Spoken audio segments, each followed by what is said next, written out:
You are looking at the nation's leading passer in yards per game. That is Brennan Armstrong, averaging over 433 yards through the air per game. Look at these staggering numbers. 433 in the air, 11 touchdown passes. That's second best at the FBS level.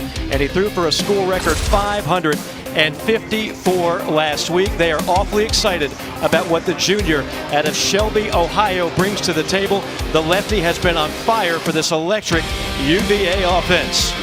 Welcome to ESPN College Football Prime Time, presented by Ram Trucks. You are watching the ACC on ESPN. Crowd continues to file in here at Scott Field, one of the better home field advantages over the last few years in Charlottesville. They've won 14 out of the last 15, and with that we say hello and welcome. Mike Morgan alongside the former Heisman Trophy winner Andre Ware.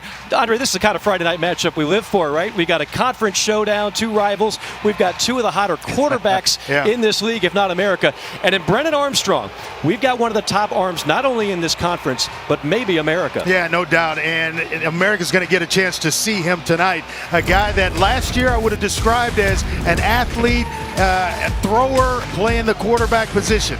Went to work this past offseason and developed into a passer. He knows when to put touch on the football, knows when to drive it into spots.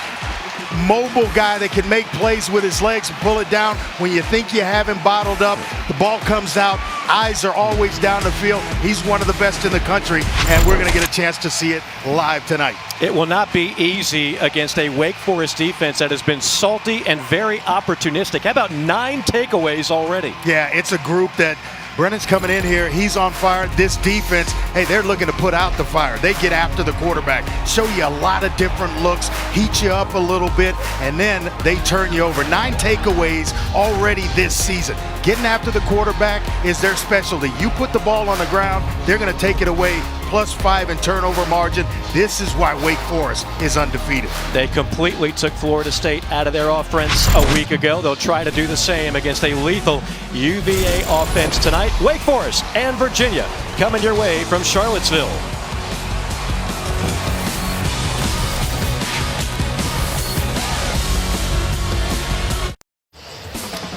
Tailgating has been strong here in Charlottesville, where they've won 14 out of the last 15 at the friendly confines, trying to knock off undefeated Wake Forest. The Deacons, 5 straight bowl games. They've been good. They feel like they can be better as we say hello to Paul Carcaterra. Yes, Mike, 5 straight bowl games for Wake Forest and a 3-0 start. Wake Forest is rolling, but they want more. And with 20 out of 22 starters back from a season ago, they want to go from good to great. I spoke to 7th-year defensive lineman Miles Fox, and he told me every offseason workout, every practice rep they have in mind, the past just wasn't good enough. And with 9 super seniors, the leadership and understanding of schemes is the best he has seen. The goal of 7-win seasons are gone. They want 10 wins in an ACC championship. Head coach Dave Clawson knows this team has something bigger in mind. Clark, great stuff. Certainly a win tonight on the road would go a long way towards that goal. Wake Forest getting the football first. And Andre Ware, we talked so much about Mr. Armstrong in the open. How about Sam Hartman? Yeah, he's a pretty good one as well. A guy that has went to work on the mental aspect to really get himself entrenched in this offense, know all the curveballs that are coming at him from defenses. He's playing some solid football. And we'll go to the ground on first down, and that'll be the ACC's leading return rusher, Christian Beal-Smith. He'll gobble up 5. Christian Beal-Smith, all ACC selection a year ago. Remember, they lost Kenneth Walker, the other tailback. He transferred to Michigan State. On 2nd and 5, Beal-Smith probes the left side, stacked up about a yard shy. It'll be Nick Jackson, the buck linebacker for Virginia, on the tackle, setting up a 3rd and short. And this is where Wake wants to live. They'll go fast. Once they have some success, you're going to see them right on the ball. Ball snapped quickly, living in 3rd and short.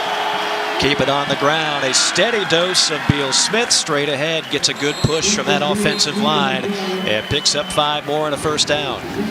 Nice job up front. Zach Tom, their best offensive lineman. He's playing the best up front, extremely talented. Coaching staff thinks that he has a chance to play on the next level.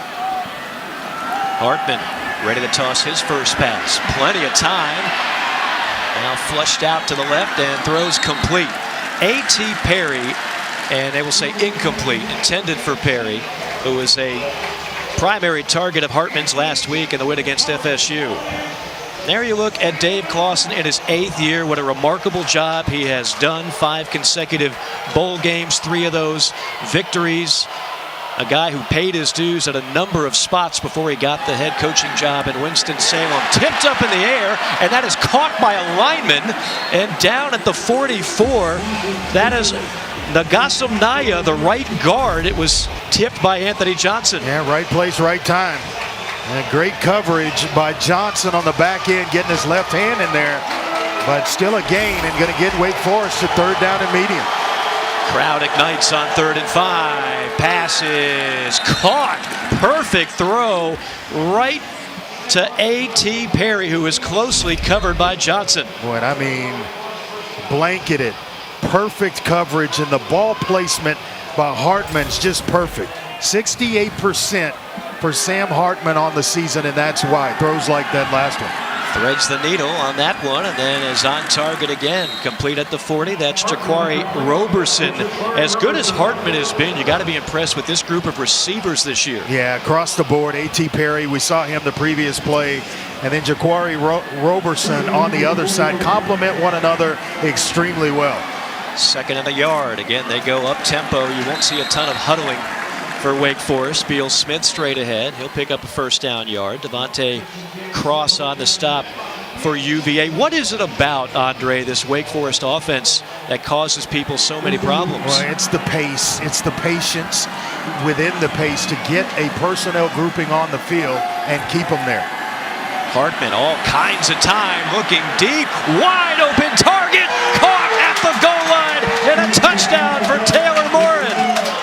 39 yards and a score. An impressive opening drive for the Demon Deacons. You get so concerned about A.T. Perry and Jaquari Roberson, you forget about Taylor Morin, the smaller guy in that trio, but they run coverage off. There's 2 deep routes, and then all of a sudden he's leaking out across the field. They forget all about him, and he's wide open. He could have punted that one to him.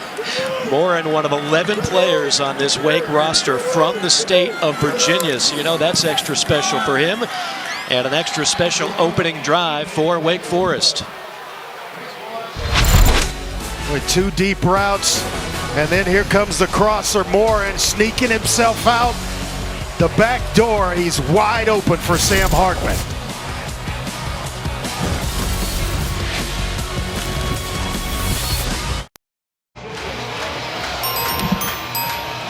An impressive slate of games coming up tomorrow. Texas Tech, Texas, LSU, Mississippi State of the key SEC battle. How about Clemson at NC State? Can the Wolfpack pull off an upset against Clemson's offense, which has been struggling thus far in the early part of the season? I was stuck in 1st gear.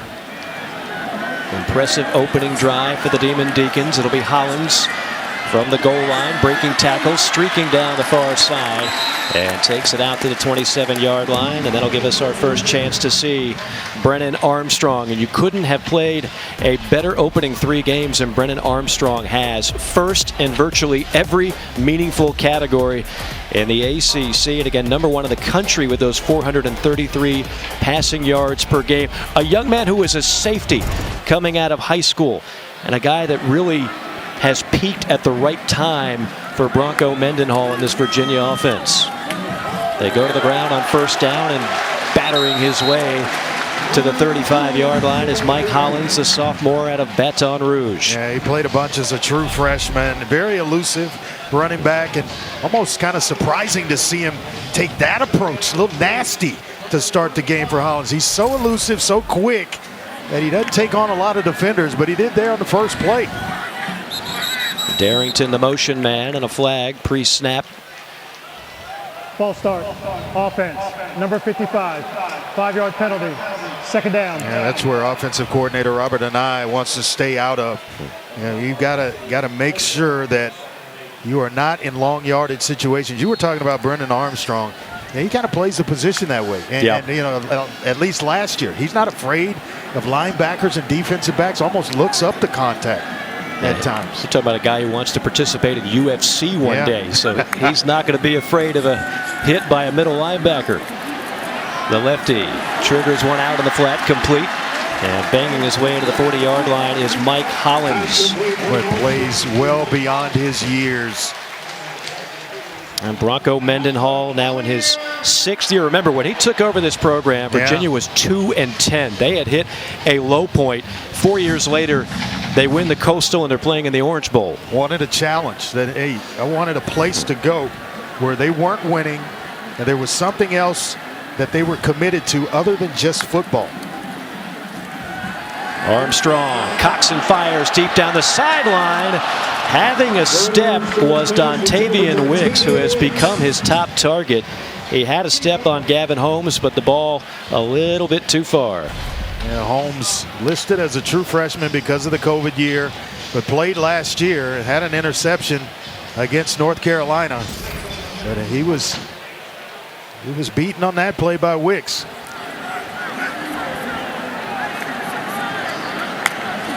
On second down, Armstrong going to tuck it and run, picking his way through blockers and out to the 47-yard line. Kobe Davis on the tackle after a gain of 7 yards. Boy, he takes care of the football. Only 2 interceptions this year, and you saw the first play with a check down, or his first pass with a check down. He's not going to force it into coverage.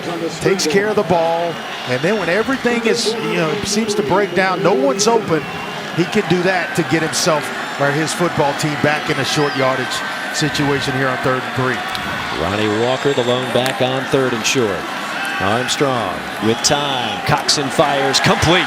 Threads the needle right to Dontavian Wicks for a first down. That's the 71% completion percentage you see. I mean, when you're watching film, right out in front.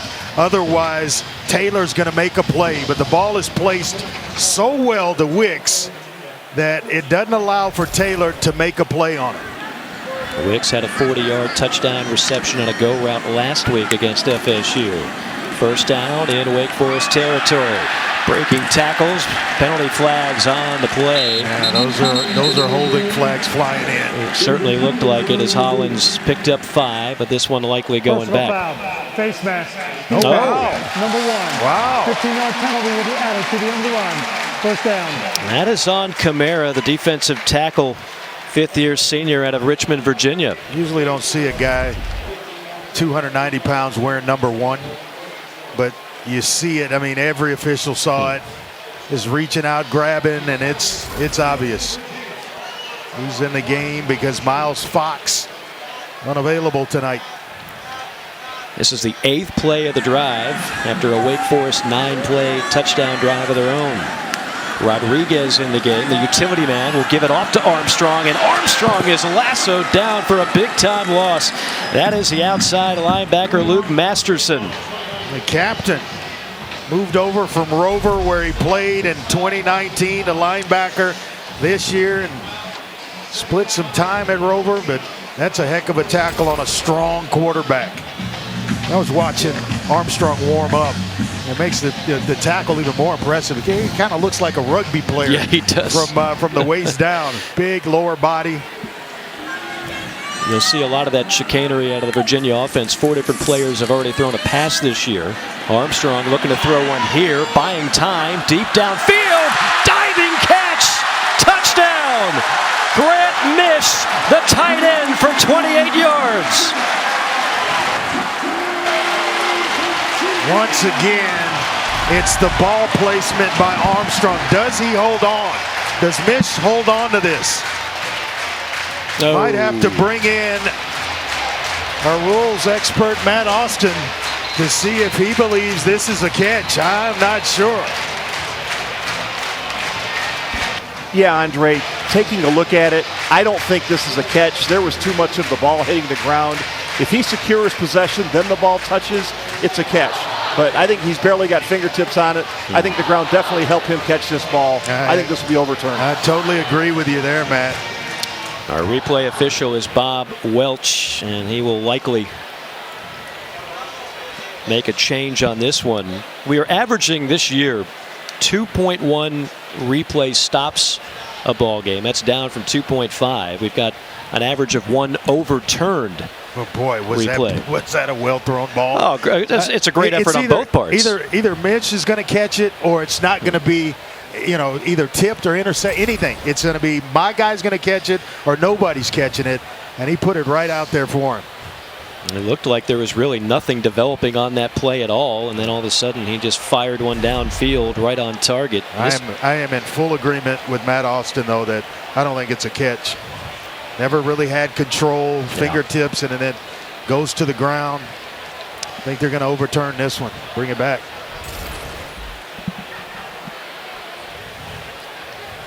Should mention average time per replay, which is always a sensitive subject, about 90 seconds. Total stop time a little over 2 minutes, and I would think this one would not take very long. After further review, it's an incomplete pass. Third down. Man's batting 1,000. Needless to say, the Scott Stadium faithful not happy with the call, but certainly looked like the right one. Yeah, that's why it's so nice to have Matt with us every Friday night. Does a heck of a job. Well, the more controversy we have, the more airtime Matt Austin gets. No doubt. There's pressure in sitting in his seat.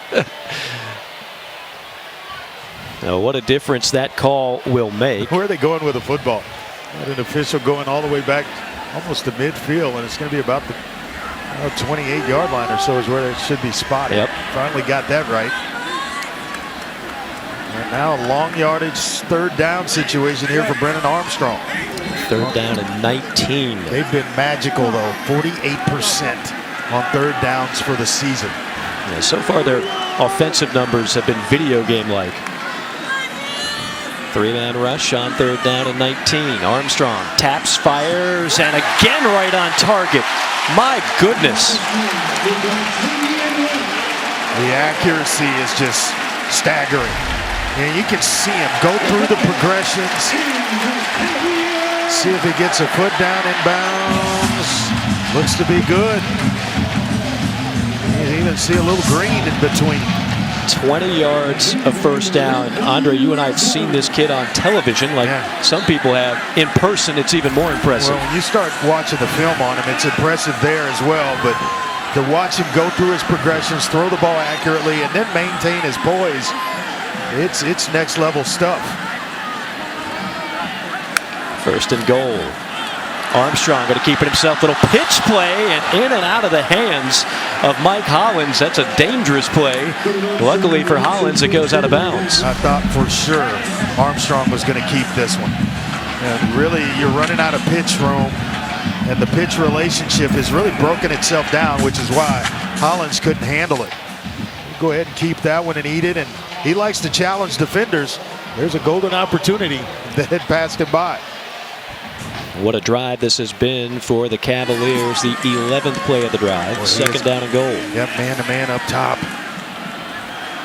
And that time overshoots Billy Kemp, who has also been highly active so far on the year. Already 18 catches and 3 touchdowns for that young man, who they list at 5'9". That might be a little bit generous, but he is a weapon. He really is. They'll run him on speed sweeps.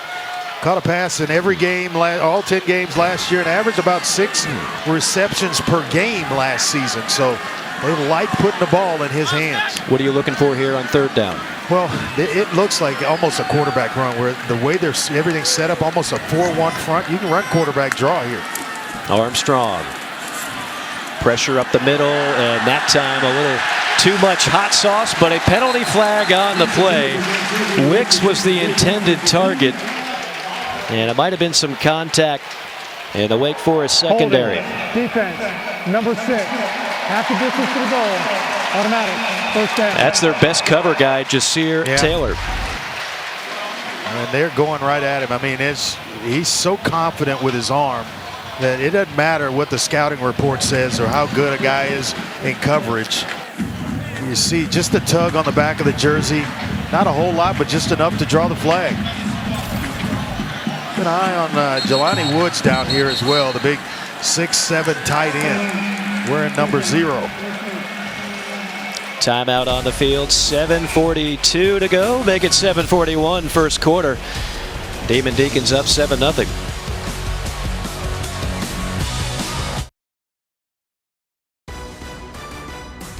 ESPN College Football Primetime is presented by Ram Trucks, Motor Trend's Truck of the Year for the 3rd year in a row. And in part by Pizza Hut. Order today at pizzahut.com. Now 5 straight bowl games for Wake Forest, 3 of them victories. That's not the only impressive streak for that man and his Demon Deacons. They have defeated Virginia 4 consecutive times dating back to 2008. That's the first time in the history of this rivalry that has happened. Virginia trying to respond. First down and goal. Armstrong going to keep it, and he'll be wrapped up and bottled up right near the line of scrimmage, maybe even a loss. Ja'Cory Johns, the 6'4", 260-pound defensive end, rocked him for a loss of 1. Going to test the run first with Armstrong, and then come back, and they'll throw here. And as I mentioned, keep an eye on the big fella, 6'7", 265 pounds. Good-looking athlete right there, number 0. And he's at the bottom of your screen. On second down, to the ground game. And pushing the pile for about a yard is Hollins. Kobe Davis, number 20 in white, on the tackle for the Demon Deacons. So far a good stand for this Wake Forest defense that is ranked top 25 nationally. They return 9 starters. They have all kinds of depth. Might be the best defense that Coach Clawson has enjoyed in Winston-Salem. He wouldn't tell you that, but we certainly can say it. Yeah, we'll say it for him, right? I mean, the 9 starters, a lot of continuity on that side of the ball. Guys know where to be. They trust one another, and you're starting to see it. We mentioned it in the open at the top with the +5 in turnover margins, or in turnover margin. They get the ball out. Once they get it out, they pounce on it. So after Wake Forest marches down the field on a 9-play, 75-yard drive, here comes Virginia. This drive already 13 plays, 67 yards. They had a touchdown called back. Looked like the proper call on replay. And here we are looking at a 3rd and goal. What are you dialing up here, Andre? This is where you've got to be aware of Armstrong, a mobile quarterback that can make some plays, and when everything breaks down, they're going to try to throw the football here, but you have to have someone, Masterson or Smenda, those 2 linebackers with an eye on the quarterback when he pulls it down. Woods has 7 inches on Kalen Carson. Instead, he looks the opposite way, and it's incomplete. That was intended for Woods in the flat. And the drive stalls on 3rd and goal. We'll see if Virginia has any notion of going for it. Well, that's it's one of those mismatches when you have Kobe Davis at 5'11", trying to check the 6'7" Jelani Woods. You get down here, you've got to try to take advantage of a big target like Woods. They're going for it. Do you like the call? I like the call. They're going to know they're going to have to score some points tonight. Wake can put points on the board in a hurry. On pace to set a school record for a season in that category. Play number 15 of the drive. Armstrong looks right, now over the middle, into double coverage, and almost picked off. Either way, it'll be Wake Forest football as the defense tightens up inside the 10-yard line and pulls off the stop.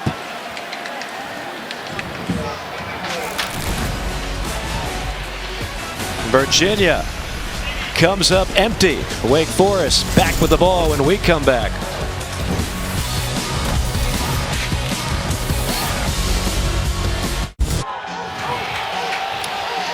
With Andre Ware and Paul Carcaterra, Mike Morgan back with you at Scott Stadium in Charlottesville.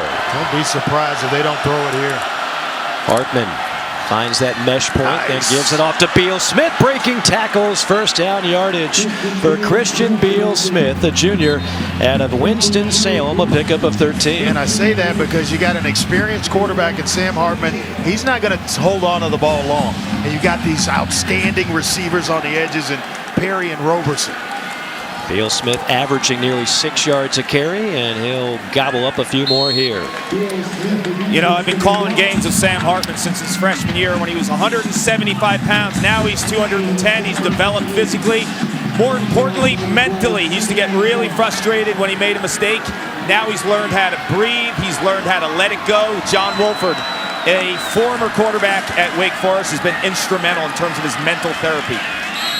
Cart, great stuff, and he has been. He had a really rough bowl game, which he talked about. He went a streak before the bowl game and before the Virginia Tech game, 258 consecutive passes without a pick. That's the 5th longest streak in ACC history. He does not make many miscues. On 3rd and 2. Hartman, clean pocket, high throw, but reeled in by the 6'1" Jaquari Roberson.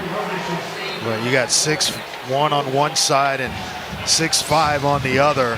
But to go back to your point on Hartman, he's a guy that watches a ton of film. So he is extremely prepared when he comes into a game. And then he brings other guys with him to help to teach them what he's seeing.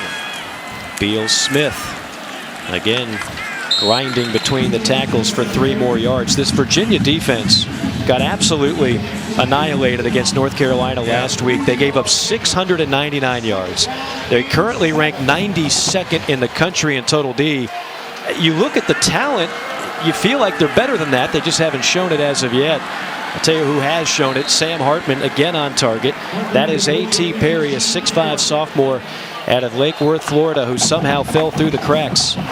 Warren Ruggiero, the offensive coordinator, is basically throwing haymakers, jabs, body shots. It's all over the place right now for this Wake Forest offense, and it's keeping Virginia off balance. Offside. Defense, number 13, 5-yard penalty, first down.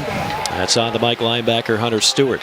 And I think it's an outstanding job of play calling right now being done by this Wake Forest offense. Well, how many times do you see an offense return all 11 starters? Yeah, you don't see it, not in today's world, because somebody's upset right. They didn't get the ball enough, and they're going to transfer out. In the era of the transfer portal, to have all 11 guys back. On 1st and 5, hit as he throws, and that will lollipop its way out of bounds. Well, fortunate for Hartman there that it did. He was in his throwing motion, and it just kind of propelled the ball to the out of bounds area. Luckily, he didn't follow through and hit you catch your finger or your thumb on a helmet. As Jameer Carter and Brown on the hit, wide open over the middle. Whitehart, the tight end, all the way down to the 26-yard line. That's only his 2nd catch of the year. Whitehart, his 2nd catch, as you mentioned. Chapman, the other tight end, only 2 catches on the year, but they do the dirty work. They protect. Another impressive drive. That is play number 9. That one goes nowhere for Beal Smith. No gain on the play, but here is Wake Forest again, just marching methodically downfield. Yeah, this drive started at their 5-yard line after a nice, I wouldn't say goal line stand, but a stand nonetheless inside the 5, and here they come. Hartman on 2nd down. Again, a steady dose of number 1, Christian Beal Smith on the carry. Modest gain. Sets up a 3rd and long. And, to your point about all 11 starters coming back, you see so much individualism in college football today. I mentioned it. If you don't play enough or I didn't get enough passes, I'm going to transfer to this school. This is what can happen when a group of guys decide to stay together and reach, try to reach a goal. Hartman out of the pocket. Checks off a couple of reads, then throws, but it's incomplete. Boy, it looked like it was right on target for Roberson, but he cannot hang on, at least not in bounds. And they got one of the best kickers in the country trotting himself on the field. Oh boy, did you ever say a mouthful there, because Nick Skiba, they're as good And then there is really good. And we don't spend a ton of time bragging about kickers, but when you're the second all-time accuracy field goal kicker in the history of college football, you've earned some praise. 89.7% for Skiba. This will be from 46. Left, right, and through. 17 consecutive field goals. That's number 1 in the country. And Nick Skiba continues his record pace. On Saturday night, it's a great one brewing for you, brought to you by Capital One. Big 12 statement game in Norman, West Virginia. Heads into number 4 Oklahoma, and Heisman hopeful Spencer Rattler looking for their first win in Norman since 1982. The Mountaineers are. It starts at 7:30 Eastern Time on ABC and the ESPN app. Now Wake Forest off to a good start in this one. 2 impressive drives, yielding to 2 scores, 1 touchdown, 1 field goal. A 12-play, 67-yard drive led by that man, the talented sophomore Sam Hartman. And always seems to be in control, composed, poised. That's how I would describe Hartman. You can tell he knows this offense forwards and backwards, where guys are going to be, where to go with the football, and does it in a timely manner. Again, Wake Forest has won 4 consecutive meetings between these 2 schools, an all-time streak for the Demon Deacons. And Virginia will have it 1st and 10 from the 25 as we say hello to Clark. You know, Wayne Talapapa is the leading rusher for Virginia, and he is out. He has not cleared concussion protocol. They miss him, obviously, on the ground, but even more in pass protection. Robert and I, the offensive coordinator, said that Talapapa masters in pass pro, and quarterbacks absolutely love him as a security blanket. So that's a big loss for Virginia. Boy, Clark, you said it. I mean, you're talking about a 1,000-yard rusher, a captain, and the best blocker out of the backfield for this offense. He's a 3-down back where you can do all 3 you execute all 3 phases of the position. Armstrong tosses in the flat. There's Billy Kemp. Billy Kemp, who's been electric already this season, will tiptoe out of bounds after 1st down yardage and a gain of 13. Well, and he never broke stride. That ball was thrown right out in front, nice and soft. Sometimes you tend to, drill that one, trying to be a little perfect with it. And that was perfect from Armstrong. Kemp has now caught a pass in 19 consecutive games. He's the motion man at the top of your screen. And he will find himself with another reception. Billy Kemp, who made one of the best catches I've seen so far this year in the loss to North Carolina right near the end of the 1st half. Yeah. Over the shoulder in the end zone. Throw was perfect, right in the bucket, but a great grab by Kemp. He's got terrific hands. Well, this is shows you the smarts of this coaching staff. They're not trying to force the run. They're going to try to throw to run the football later on. How about Kemp again? Little end around. Kemp turns it upfield, barging into Wake Forest territory, and another 1st down. That's a pass. A lot of fans will say, "Oh yeah, they're running the football." No, I know all about that shovel pass. That goes on the passing totals right there, baby. That's a stat stuffer. And an easy completion to go along with it. Yeah, you quarterbacks love those little plays. Pretty hard to incomplete that one, right? It's beautiful. It's a beautiful play when it's blocked up just right. You got a guy that really knows how to tote the mail. 3 wide on 1st down. Clean pocket for Armstrong. Missiles one complete at the 29-yard line. Big time play. And another 1st down, Dontavian Wicks. Boy, excellent protection by the offensive line. And then Wicks, who is just a magician at running routes, bringing it back down the stem and away from coverage. That's how you make sure that a guy is open. You got Carlson in coverage. He's a little bit high on top. Pull him back down with the throw, just to make sure that there's no interference in there, or he's not going to get a paw on the football. Wicks, 2nd in the ACC, 346 receiving yards coming in. 30 seconds remaining 1st quarter. Blitz coming. Armstrong finds time and lasers another one complete. at the 20-yard line. That's Rayshon Henry, and the tackle by Taylor after a gain of 9. Well, it wasn't by accident that last week Armstrong threw for 554 yards and 4 touchdowns. I mean, you start to see exactly why this Virginia coaching staff is so excited about him as a player. And you go back and you watch the film from last year, it's a totally different quarterback, totally different guy. Even Coach Clawson said last year he was just a good athlete. Yeah. Now he's a great quarterback. That was a great first quarter. Virginia looking to score on the move when we come back.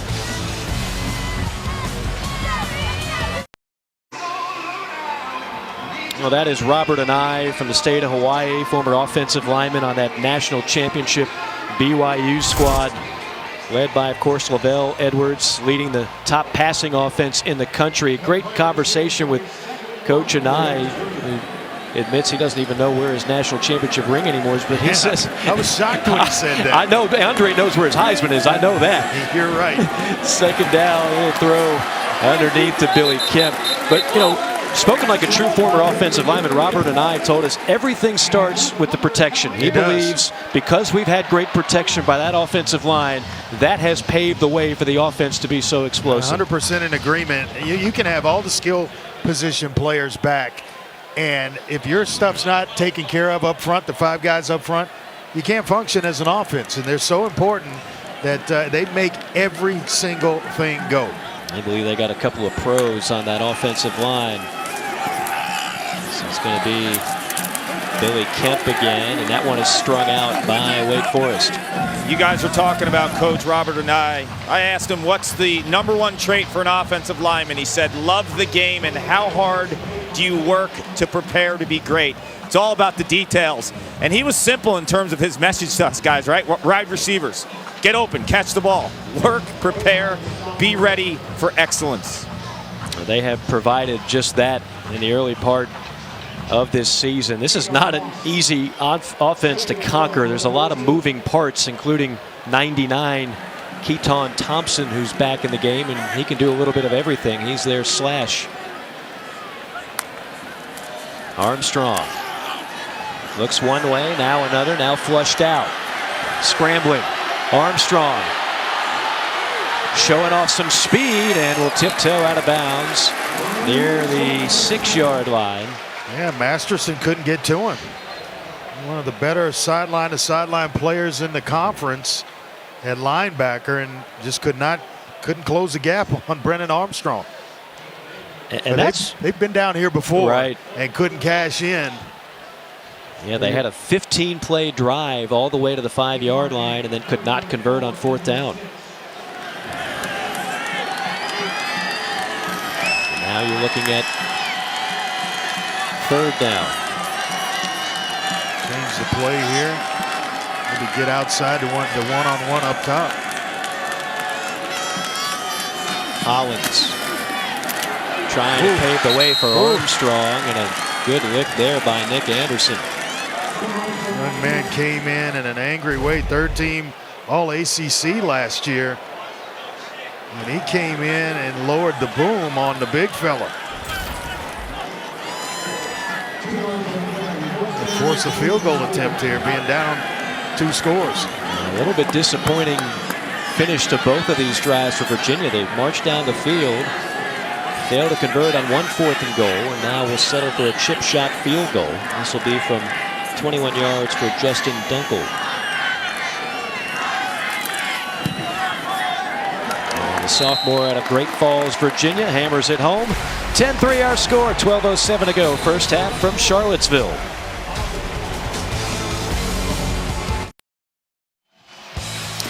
Coming this week on Sunday NFL Countdown, before he faces Patrick Mahomes, it's a one-on-one with Chargers quarterback Justin Herbert plus Randy. Ranks the week's best catches in You Got Mossed. Kickoff week 3 with Countdown at 10 a.m. Eastern Time, only on ESPN.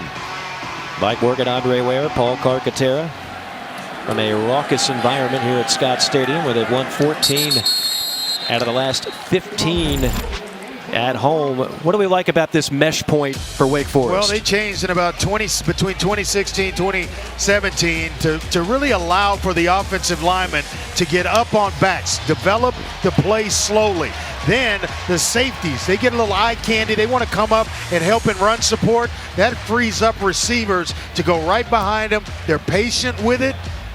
They're deliberate with it. It's on purpose. It looks like they're playing in slow motion sometimes, but trust me, it is part of their scheme, and they execute it at a very high level. Boy, do they ever. I think a lot of people would be surprised by some of their numbers. They'd be surprised by Beal Smith breaking free. A foot race down the near side and dragged down from behind at the 10-yard line. Anthony Johnson saved a touchdown after a 64-yard pickup. Just watch the mesh point right here. It's going to occupy the linebackers. They're going to bite up. They can't find the ball carrier because it's developing so slowly. Allows the offensive line to get right in their faces and spring a big run. Huge run by Ellison. They'll call it officially 63 yards. He'll get it again here. And will patiently push ahead. Looks like Le'Veon Bell, doesn't it? Yeah, it does. That running style. Just kind of patient, allowing the blocks to set themselves, and then all of a sudden, boom, here comes the running back through a hole. Beautiful to watch and see it develop. Virginia got gashed on the ground last week against North Carolina, and Wake Forest trying to do it again. There's Nick Jackson on the stop. That'll be a loss on the play.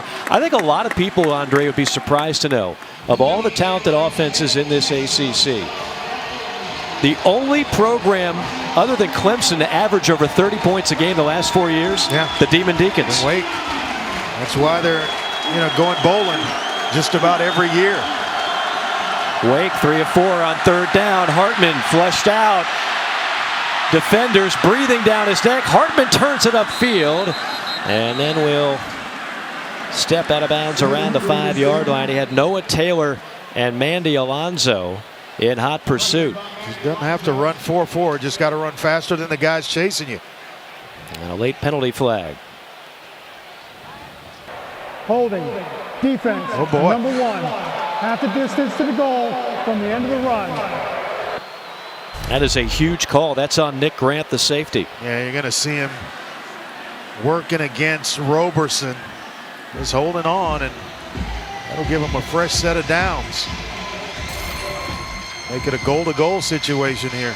So you got the stop, and then the penalty gives Wake Forest a great spot here inside the 5.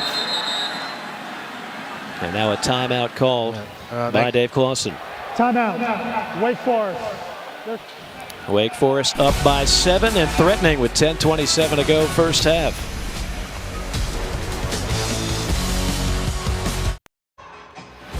Great Week 3 Monday Night Football matchup. It'll be an NFC East showdown. The Eagles and the Cowboys, 8 o'clock Eastern time. Coverage beginning with Monday Night Countdown at 6 o'clock Eastern. Just to clean things up on that last play, first off, the referee said on number 1. It's on number 11, Josh Hayes. And the reason this is not an automatic first down, it's because it's on a run. If he throws the football there, automatic first. And it's an automatic first down. And was clearly explained to us by Matt Austin, a rules expert. And I thought as long as it was a hold during the pass play, it would be an automatic first down. It's not, because he pulled it down and ran with it. That stumped everybody, including Dave Clawson, who was forced to call a timeout, set up a third down play as opposed to a first down. So 3rd and 1. Ellison, the deep back. They feed him between the tackles, lunging ahead. I don't know that he got there. I think he's going to be just short. Yeah, looks like they're marking it at about the 2.5. Maybe. Going fast. Now the marker says 4th down. The far side marker says 4th down, and what looks to be about a foot.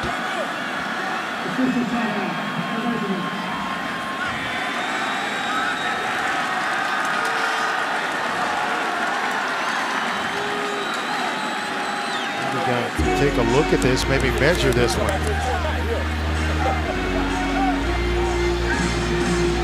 It's Nick Howell, defensive coordinator for Virginia. Been a long week for him in this Virginia defense that got thrashed pretty good last week. 699 yards of offense allowed to the Tar Heels, trying to get his guys fired up on a 4th down and short. giving it up not only on the ground but through the air, and it's about as balanced as you can get. 200 yards on the ground per game, 205 through the air. And so when it's happening that way, you don't know how you're being hit. You don't know which to stop first. You got to stop something first. Ellison remains in the game at tailback. One of 11 Wake Forest Demon Deacons from the state of Virginia. When you go shotgun in these situations, it allows for penetration. And the back is to the side of the quarterback, so he doesn't now like it. Hartman takes it himself. Good push, and it appears from here they've got it out to the 1-yard line. Yeah, it drives me crazy when I see short yardage situations and the quarterback in the shotgun. Right. Because it allows for penetration. Then you got the back to the side of the quarterback. He doesn't get any downhill steam. He's got to wait on the football.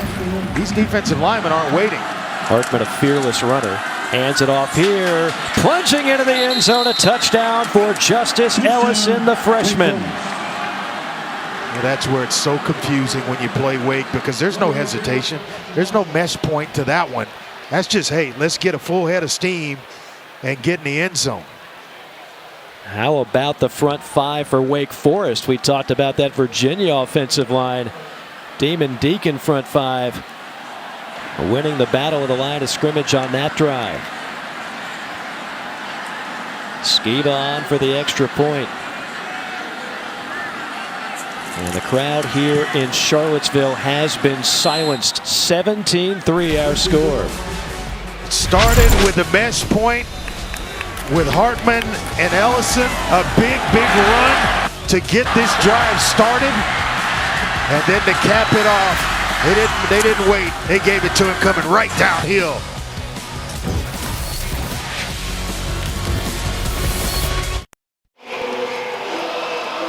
Well, there haven't been many teams better at home the last couple of years than Virginia. 14-1 at Scott Stadium since 2019. But the fans stunned here in the first half with the output by Wake Forest. The Demon Deacons up by 2 touchdowns. Yeah, we knew something had to give, though, because Wake Forest has won its last 4 matchups against Virginia. Yeah. And then all of a sudden you feel a little more confident that you're facing them at home. But and the Demon Deacons here early. And it'll be Virginia setting up shop at the 25-yard line. Big slate of games on Saturday. Texas Tech, Texas will get things started at noon, as well as LSU, Mississippi State, and an SEC showdown in Starkville. Rutgers, Michigan, Clemson, NC State, and West Virginia at Oklahoma. I need to see more for the Sooners. I'm calling that upset right now. Are you really? Well, yeah, I'm calling that one. Where's Virginia over Oklahoma? You're going Mountaineers. Yeah, I am. You heard it first, folks. It right here on a Friday night first. Andre Ware with his upset special of the week. Armstrong swallowed up behind the line of scrimmage. A sack for Wake Forest. That's Ja'Cory Johns. You know, Brennan Armstrong just got sacked, but he also limped off last possession. I was watching him in between series. Looks fine. This guy's tough as nails. He was a safety in high school. He told me yesterday when I spent some time with him, loved sticking wide receivers across the middle, but not as much as a quarterback running over linebackers. He is not going to be afraid of contact. That is for sure. That is in and out of the hands. Incomplete pass for Billy Kemp, who tried to turn it upfield prematurely. Yeah, earlier in this game, he had a lot of time to throw the football, survey the field. All of a sudden, this Wake Forest defense, the defensive line in particular, starting to get there. They're starting to get home. A sack to start the possession on first down, and then now making Armstrong a little uncomfortable. That ended a streak of 7 consecutive completions. Armstrong missiles that one complete, and that'll move the chains. And that's where, you know, you go 3-man rush, you think 3rd and long. You can't give him that kind of time. It's too accurate. Receivers are too good to allow him to scan from left all the way back to the right. That's the last receiver in his progression. 4th grab of the night for Wicks. Armstrong rolls out left and finds one of his favorite targets. That's Billy Kemp. And Kemp now still down. 6 grabs. That one for 6 yards. Right about his average of 2020 Just under 7 catches a game for Kemp.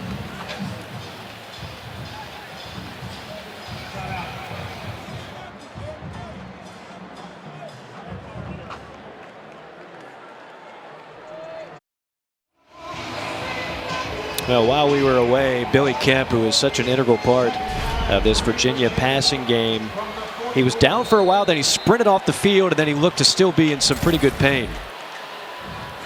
See if we can get an update on him as time progresses. Meanwhile, it's Mike Hollins battering his way for 4 tough yards and a first down for this Virginia offense, which again, they have been able to move the football. They have not been able to finish drives. Yeah, they've moved it down the field, but it's kind of bend but don't break by this Wake Forest defense. You see in the slot, Keaton Thompson, he touched the ball 29 times in the first 3 weeks, has yet to touch it tonight. You would expect that number to change. Not here, it's not. Armstrong devoured behind the line for another sack. They are getting to him now in the backfield, a loss of 7. Just the 4 men up front. They just bring 4, and they're able to get home. Jaden Hudson coming in, or Smeda finishing things off. But when they bring 4, and they've been in this situation before, where it's 2nd and long, 3rd and long, force the ball out of Armstrong's hands a little bit quicker. Changes the complexion of the drive. 2nd and 17, again pressure. Penalty flags. Throw complete. There's that first touch by Thompson, but it might be coming back. We'll see. Definitely a first down if it holds up. Yeah, 3 flags around the 36-yard line. Offense, number 52, 10-yard penalty, 2nd down. Joe Bissinger, the left guard, the guilty party. Yeah, Suleiman Kamara is the guy that was held. He came free the fastest, but you had to figure they were going to find Thompson at some point, try to get him incorporated into this offense. Kemp is down. Talapapa, he's out for the game from the start. Let's see the hole here. Look at that, the big fella, number 1 with the quickness. There's the hole. That wipes out a 26-yard gain. By the way, Wake is doing all this without Miles Fox. They're very talented defensive tackle, 7th-year senior. Got the word just before the game started that he was out tonight. Kamar's been active. All kinds of time for Armstrong. Oh, Armstrong could build a house back there. Now finally we'll just throw it out of bounds to avoid any yardage behind the line of scrimmage. But how about the great coverage? It's like the mesh point, but the defense's version, because they saw Armstrong bring his arm up and they just stopped to try to time it and maybe knock the football down. Pretty good coverage down the field in their zone look, and there was really nowhere to go with the football, but they just kind of stopped and it didn't rush the passer anymore, waiting on him to deliver the football, and they were going to try to time it, jump and maybe get a hand on it. They are awfully high on their secondary this year in Winston-Salem. Carson, Taylor, Red, Greer, Davis. 3rd down and 26. Again, just a 3-man rush. They'll go underneath and a drop. Mike Hollins trying to make something out of very little. Taylor on the coverage for the Demon Deacons. When you have the big one, the hold, that's a drive killer. It's tough to get it back. You got a stingy defense already, and able to get themselves off the field this time and force a punt. A red-hot offense waiting to take the field. You think about why Wake is so hard to beat this year and in general under Coach Clausen. Okay, turnover margin, it's hard to do better than plus 5, right? 9 takeaways. They rarely beat themselves. This is one of the lowest penalized teams the last 3 years in the ACC. It all goes back to 9 guys coming back. Yep. The continuity, the trust, being in the system. He talked about, hey, how do you build this program? How do you get it to a point where it is? Well, he wants to get old and stay old. He's going to redshirt guys. So you're going to Wake, you might not play that first year. You may redshirt, and he's gotten the program now to where it's junior and senior laden. And once they graduate, here comes the other junior and seniors, and they're going to be tough for a long time. The former head coach of Fordham, Dave Clawson, won a conference title there, the Patriot League. Then he goes to Richmond, wins 2 Colonial Championships with the Spiders, has a cup of coffee with the Volunteers of Tennessee as the OC, and then goes another difficult job. How about in the MAC at Bowling Green? He wins the MAC championship in 2013. That paves the way for the head coaching job in Winston-Salem. I can't think of a better fit for this Wake Forest program. Just the discipline he has in the program to really see it through. He knew the first couple of years would be bumpy, right? But hey, let's redshirt some guys, get them incorporated into the system, let them learn both sides of the ball, and I think it's paying dividends now. He'll tell you that Wake Forest is a developmental program. They're not going to get a bunch of 4- and 5-star kids. They got to get kids that slip through the cracks. Developmental pro. He develops talent as well as anyone in the country. First punt of the game is a fair catch at the 25. Clark, what do you have? Yes, Mike. Starting defensive back Anthony Johnson. He finds inspiration from his mother, Shaniqua, who was a single mom and raised him and his sister while working as a firefighter back home in Florida. Anthony calls his mom the perfect model for him on how to live his life, how to treat people, and how to get through adverse situations. And mom has taught him well. As head coach Bronco Mendenhall says, Anthony has a dynamic personality and is always locked in. Mom, you raised a fine young man. Clark, that's fantastic. What a story. What a mom for Anthony Johnson. All right. I know it's just the first half, Andre, but you get the feeling this is a big drive in this game. It is. Right now, Wake Forest seems to be controlling just about everything. And can't really afford, Virginia can't afford to give up points here, because then you're chasing all night. And they've possessed the ball. A nice job in that area. Hartman cocks and fires, complete at the 30, past the 35, and down to the 39-yard line is Taylor Marin. A pickup on the play of 15. Well, he hits you from all different directions. Marin with a touchdown catch to get the scoring started, but Perry's been involved. Roberson's involved. Wow. Another big gain on first down. Cypress on the tackle. And that is Christian Turner, the former Michigan Wolverine. They have 2 Michigan transfers in the starting 22 for the Demon Deacons. Running back by committee. They keep it on the ground. Churning those big legs is Turner. He goes 5'11", 205. So we've seen Bill Smith. We've seen Ellison with a big run and a touchdown run. And now Christian Turner's in the game. It is running back by committee. They get it from all 3 guys. And now Hartman throws that one wide of the mark. Donald Stewart, a transfer from Stanford, the intended target. He's a good rotational player.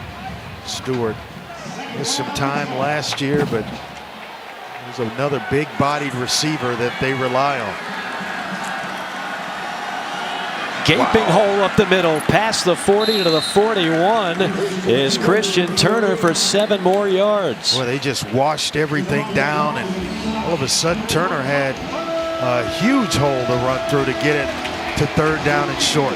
Dealer's choice, 3rd and 3. You get the feeling they can do anything here. Yeah, they can. I would expect the mesh and then a receiver popping open. Wake Forest 6 on 3rd down. There's the mesh. There's the carry. Close. And real close for Turner. It's decision time. It's going to be short. And a 4th down and short here. They haven't hesitated at other points in the game when it gets to this area. They were down on the goal line, didn't hesitate, and went for it. And converted. Not wasting any time at all.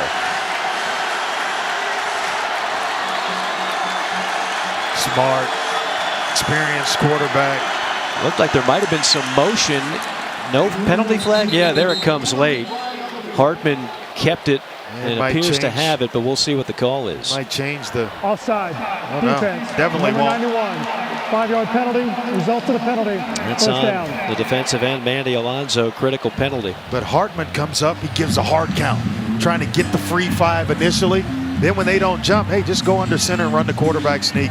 Were you a big cadence guy? Was that one of your strengths? Yeah, I had a nice cadence, hard bark, trying to always get the free ones when you can, especially in short yardage situations. You were yelling at me pregame, but I took it as a friendly gesture. It was. Gesture of love.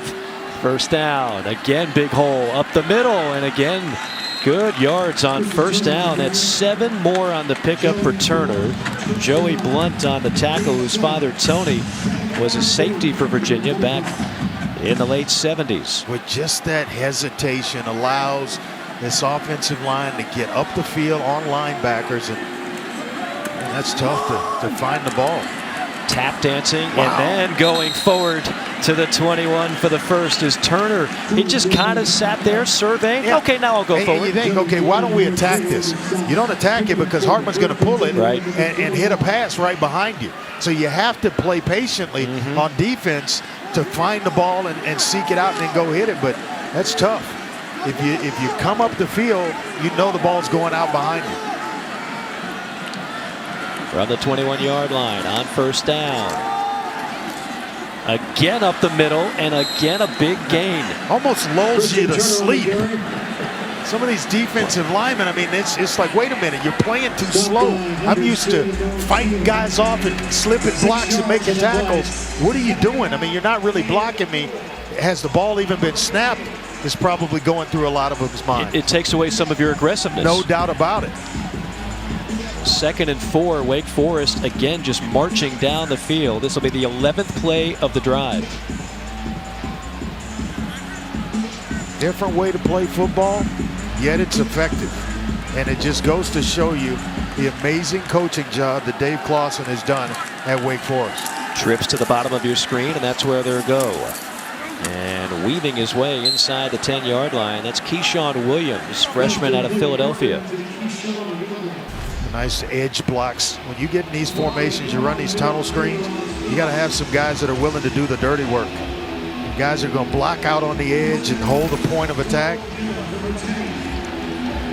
You wonder now, do you start seeing hands on hips for that Virginia defense? Because, I mean, they're in no hurry right now. We've seen them at warp speed. Right now, this is just kind of a muddle huddle. Virginia can't substitute because that's when they'll go fast. Under 2 minutes remaining first half. Bunch formation on 1st and goal. Again, a steady dose of Christian Turner, the former Michigan Wolverine. They'll gobble up 6 more.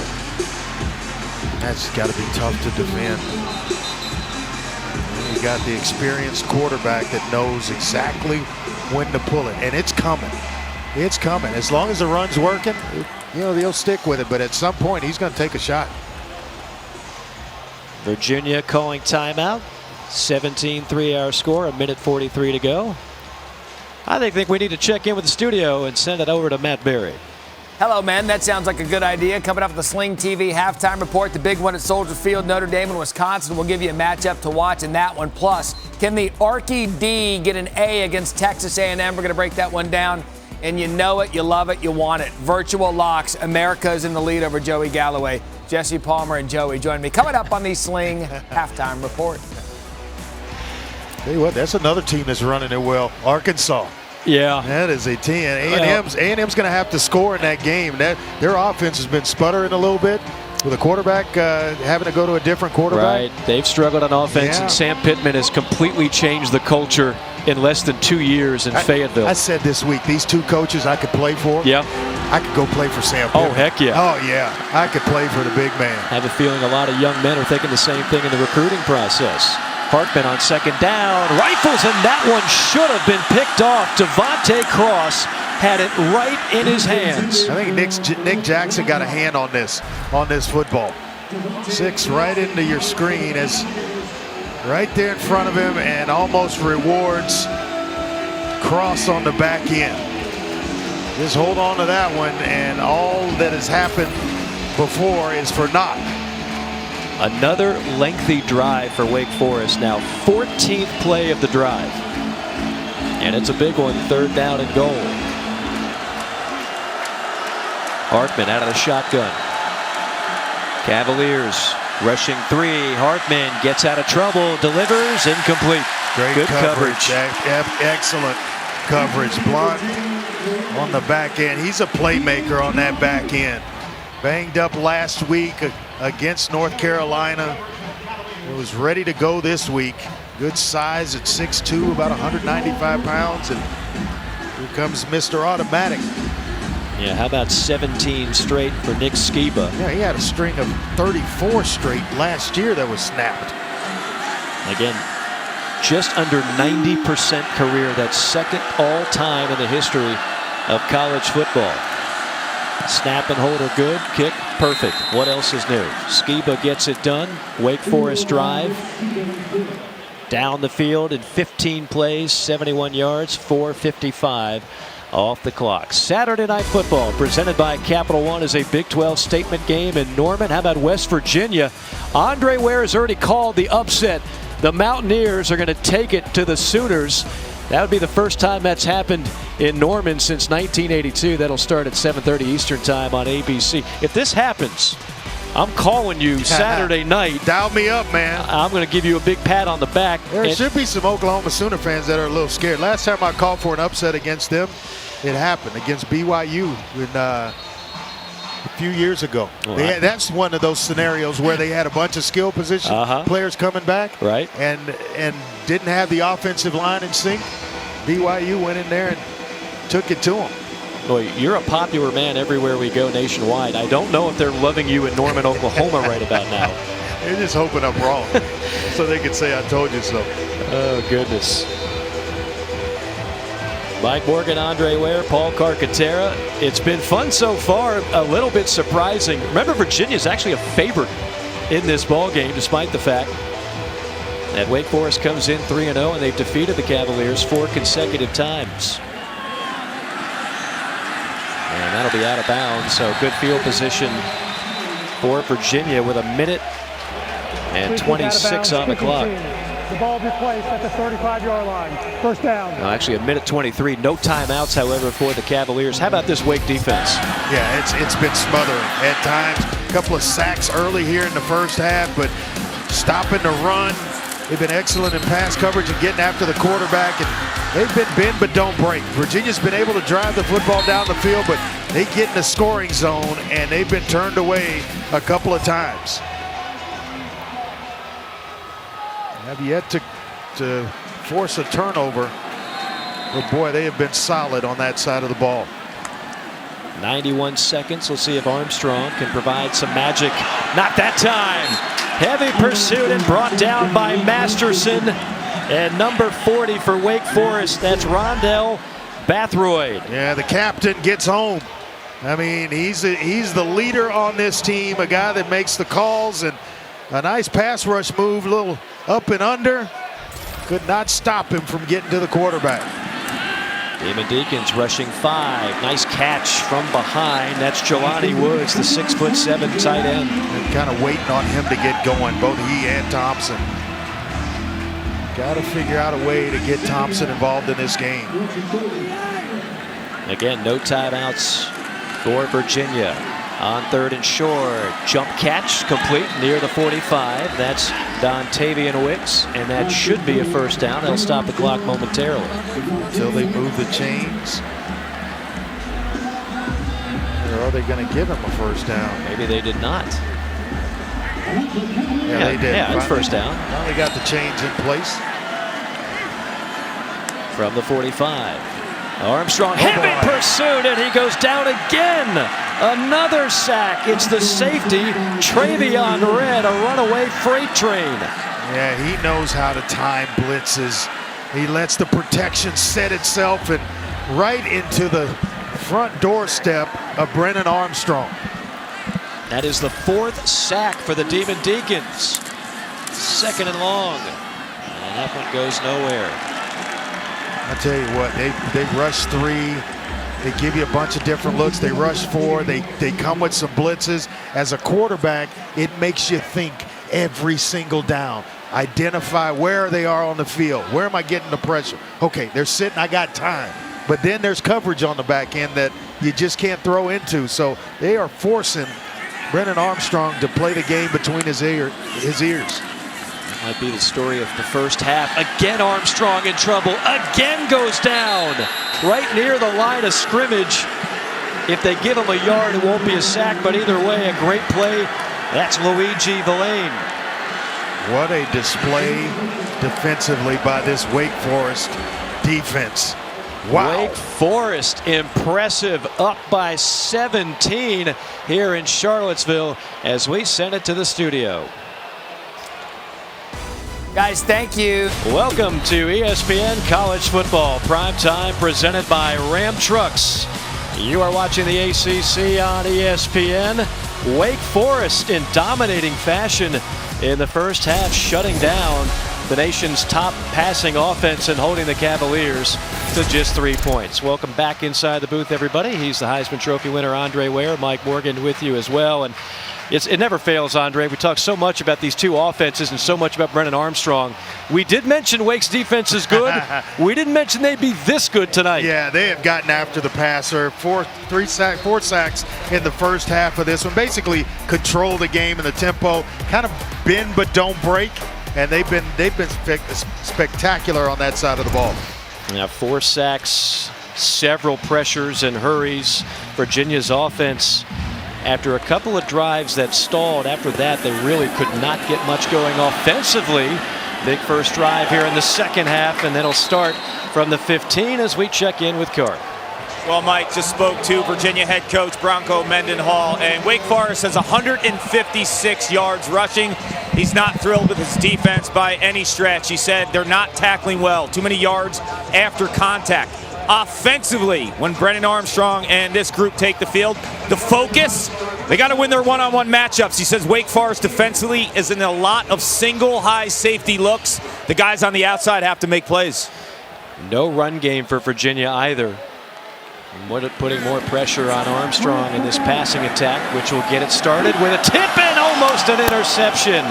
Wake Forest, who has 9 takeaways on the season, almost had a 10th. Yeah, and that's pass rush caused this errant throw. You got the big fella, Bergen Jr. in his face, the team's best run stopper. Well, he's looked pretty good in pass rush there. The ball goes up. It almost went to +6 in turnover margin.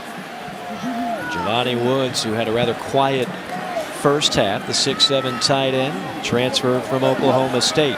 This is Wicks on the reception. He is stacked up and fighting for extra yards. Great second effort by the sophomore. Wicks got off to a good start. Then it got quiet for a while.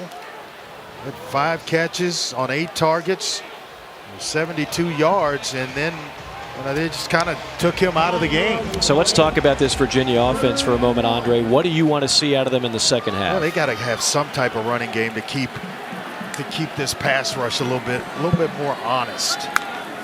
3rd and 1. Certainly a running down in distance, and they'll get a great gallop and a first down by Mike Hollins. Yeah, what that does, when you can do that, the defensive linemen can't just pin their ears back and while they're down in their stance think about their best pass rush move.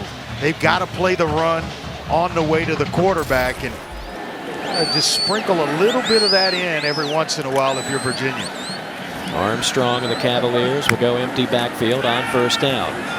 With time in the pocket, missiles one complete at midfield. This is the passing attack we've seen through the first 3 games for Virginia. And to his word, as Cart told us about Coach Mendenhall, he said, hey, we're going to start going to the guys on the outside. Well, Henry, Wicks, those guys are involved early here in the second half. Good sign as well. Billy Kemp is back in the game. He was shaken up in the first half. He's at the bottom of your screen. In plus territory on first down, again with time. Now flushed out. Armstrong going to tuck and run. Again, plenty of athleticism out of this young man. And Armstrong gets inside the 20 and tiptoes out of bounds at the 17-yard line.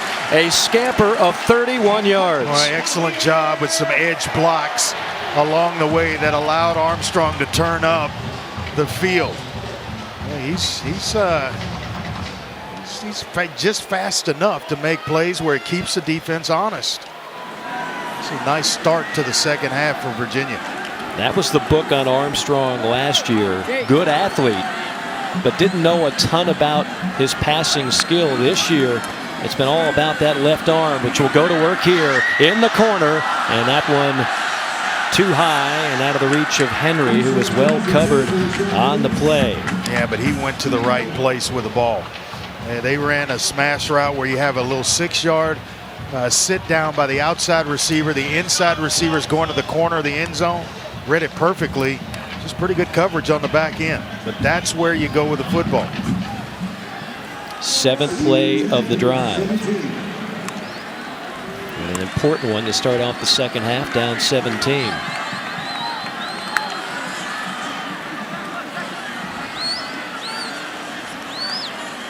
Reset things.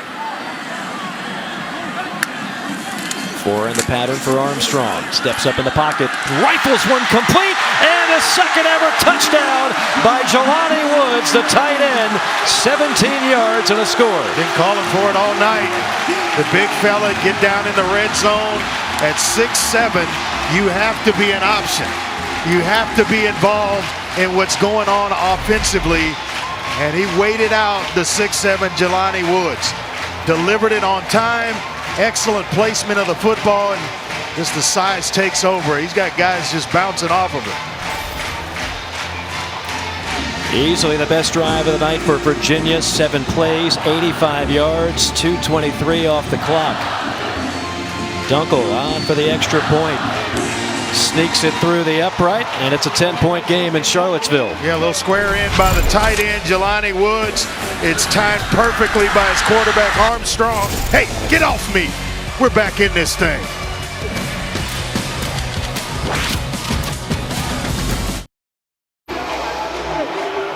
Now that is Jelani Woods, who caught the touchdown, all 6-7 of them out of Ellenwood, Georgia, the transfer from Oklahoma State. You see what they did on that last drive, 85 yards. They only had 141 total in the first half. Woods was a guy who was a high school quarterback, played for Mike Gundy's offense at Oklahoma State, felt he was underutilized, transferred here, and they're awfully glad they have him in Charlottesville. Williams takes it out, and he is smothered right near the 15-yard line. Little extra juice right now out of the Cavaliers. Saturday night football. Speaking of juice, they'll have it in Norman, Oklahoma. The Sooners taking on West Virginia, looking for their first win in Norman since 1982. It starts at 7:30 Eastern Time on ABC and the ESPN app. Okay, Andre Ware. Spencer Rattler, you already called the upset. Yep. So basically you're saying Spencer Rattler might have an off night. Could be, or West Virginia's just got enough offensively to keep Spencer Rattler on the sideline. They've got enough on that side of the ball to more than score with the Sooners. Does Virginia have enough on this side of the ball to change the complexion of this game? And I'm talking about defensively. That's a great question. It hadn't happened to this point. You've got the experienced Sam Hartman spreading the ball around, and they're off to a pretty good start. That's where it's got to happen, in the secondary and pressure up front. They have not been able to get to Hartman. There's that delayed mesh point handoff into the belly of Christian Beal-Smith, who picks up 4 more and another first down. Just methodical each and every drive, and you look at that. You want to talk about an impact number. That spells success right there. And they had it again to start the second half, the first drive. First play to Morin went for about 9 yards. And again to the ground, and again to Christian Beal-Smith, the all-ACC performer from a year ago. It's just tough when you don't know where the ball is. You come upfield, and all of a sudden Hartman pulls it out of there, and you know it's coming. There it is. That's the play you're talking about. Caught at the 45 by Roberson. Shifty inside the 30 and escorted out of bounds near the 25. Yes, hold it. Here comes the linebackers. You vacate an area, and all of a sudden Roberson is off to the races. Gotta be frustrating for a defense. 44-yard pickup, the biggest pass play of the game for the Demon Deacons. And now a steady dose of Beal-Smith again on the ground, probing the right side. Just the experience of Hartman tells you that it's coming. You know, go ahead, take that step up. He caught Noah Taylor. The inside linebacker come flying up inside to help. And right behind him. Hartman sees nobody open. That's okay. He will scamper out to about the 15-yard line before tripped up by Joey Blunt. They're just living in third down and short, and that makes it tough. Makes it extremely tough to play defense when it's that situation always favors the other side of the ball. Wake Forest has been nearly automatic on these type of situations tonight. 3rd on the yard. Behind the left side of that line, stacked up. I don't think he got there. Beal Smith brought down to the bear hug by Antonio Clary. And he had plenty of friends with him. Yeah, one of the best weapons in all of college football in terms of the kicker. Skiba. But they're going to roll the dice here. They've been just about perfect in short yardage situations tonight.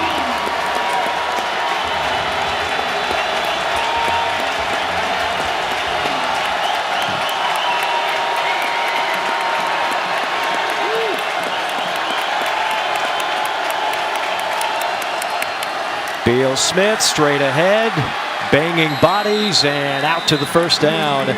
Great second effort by the redshirt junior out of Winston-Salem. It just kind of shows you they can run the mesh and slow things down, wait for it to develop, or they can just come downhill on you. You get in the pistol and come right at this Virginia front 7. This was not the response that Bronco Mendenhall and company had hoped for out of that Virginia defense. You get a great drive on offense, and here's Wake Forest right back at you. This will be the 9th play of the drive. Got to have some stops, and you got to hold to at least a field goal here.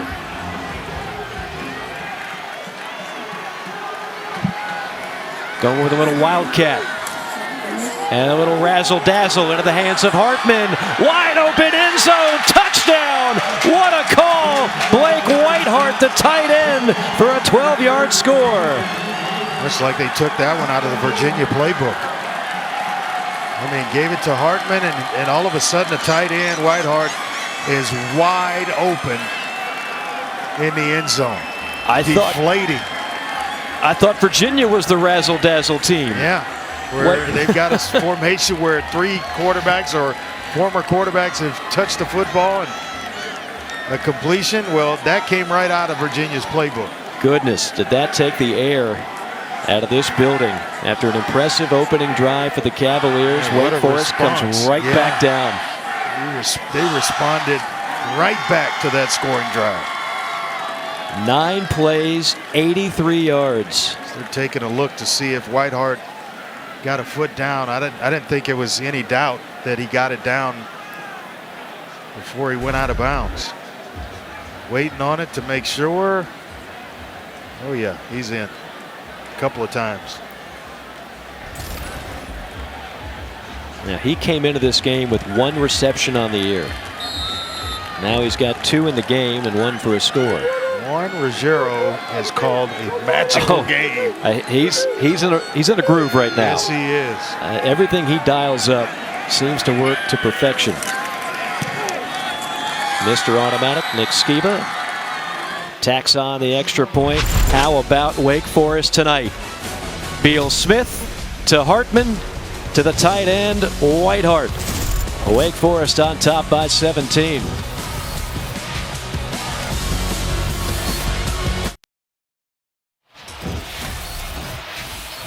Let's take a look at that last play. You're going to get a bunch of bodies in here. When they go Wildcat, 8 guys in the box to defend this, because there's no doubt in Virginia's mind they're running the football.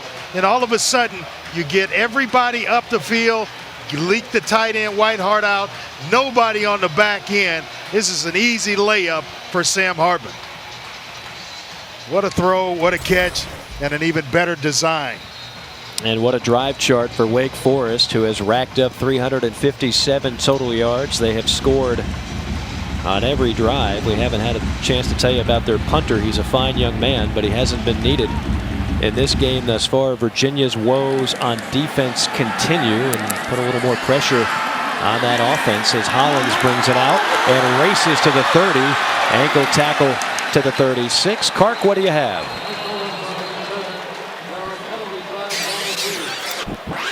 We'll tell you about the penalty flag first, and then we'll get to Paul Carcaterra. Wake has scored on every possession. During the return, we have 2 penalties on the receiving team. Holding, number 30, receiving team. Penalties decline. Holding, number 25, receiving team. Half the distance to the goal. First down. Gentlemen, if you recall earlier in the week, Dave Clawson told us Virginia has a counter for everything. So heading onto the field before the third quarter, I asked him, where does he think Virginia will counter? He said in the first half, Brennan Armstrong was in a lot of empty sets. He thinks in the third and fourth quarters, a lot of misdirections, jet sweeps. They're going to bring it all. And they're already in a set that we haven't seen with two guys in the backfield here. Behind the left side of the line.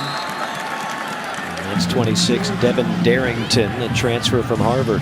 Staff has high hopes for him. They think he's going to be a key part of this offense. Again, if you're joining us late, Wayne Talapapa, their top running back, out of this game. So already playing shorthanded in the backfield. On second down and 8. 5 in the pattern for Armstrong. Coming back and making the catch at the 20. That is Malachi Fields. First time we've called that young man's name tonight. Yeah, he ran a heck of a route. He was covered up. They had a high-low kind of coverage going on him. He just worked his way back to the football. And the freshman, Kinswick, Virginia, got a very bright future.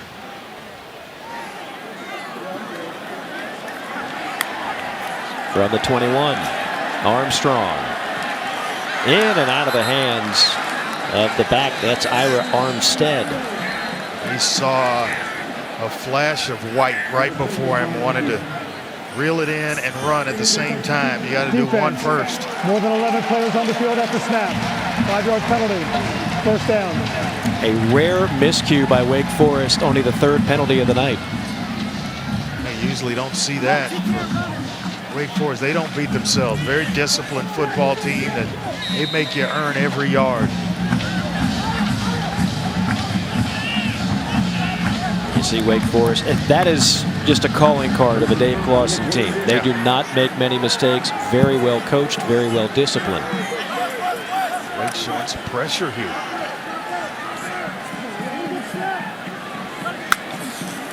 And they bring it off the edge. Armstrong feels the heat. Armstrong goes down again. The 5th sack for Wake Forest. Luke Masterson, the 5th-year senior out of Naples, Florida. Well, they have done a magnificent job of reading the offensive line, timing it up in terms of where the protection is setting itself, and then wherever it's weakest, they've exploited it and gotten home 5 times tonight. This is not to take away anything from the Wake defense. We know they were good. I think the more surprising thing is how much Virginia up front is struggling right now. Yeah, I mean, it's an offensive line that had 4 guys, 4 offensive linemen return for Virginia. Second and long. Perfect pass, perfect route, and a first down for Henry. There's the talent of Armstrong. There's not an area on this field that he can't touch through the air. 15 yards, ball out to the 35. Under 7 minutes remaining third quarter. And the way Wake Forest has moved the ball on offense, every drive becomes pivotal for Virginia on the offensive end. You're ruling this a fumble. Well, this is going to be interesting. First off, let's see who's got it. And then no doubt this will be reviewed. Villain came out of it with the football. They ruled it a fumble initially. On the field is that ball came loose.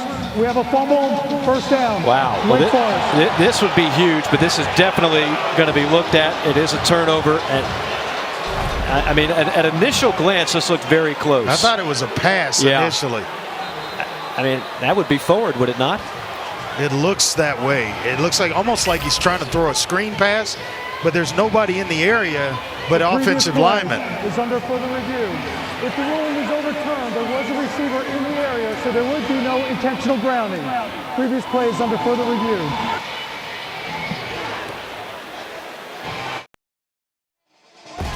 Well, while we were away, not surprisingly, they took another look at this, and not surprisingly, it was overturned. Matt Austin, rules expert. This was an easy one, right? Yeah, it was.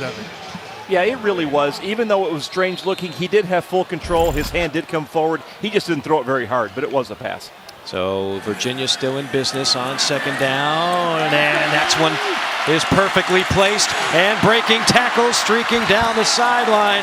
Jelani Woods, Andre, you called for him. He's delivering. Got to get the ball to playmakers, and you got a guy that can run at 6'7" with good hands.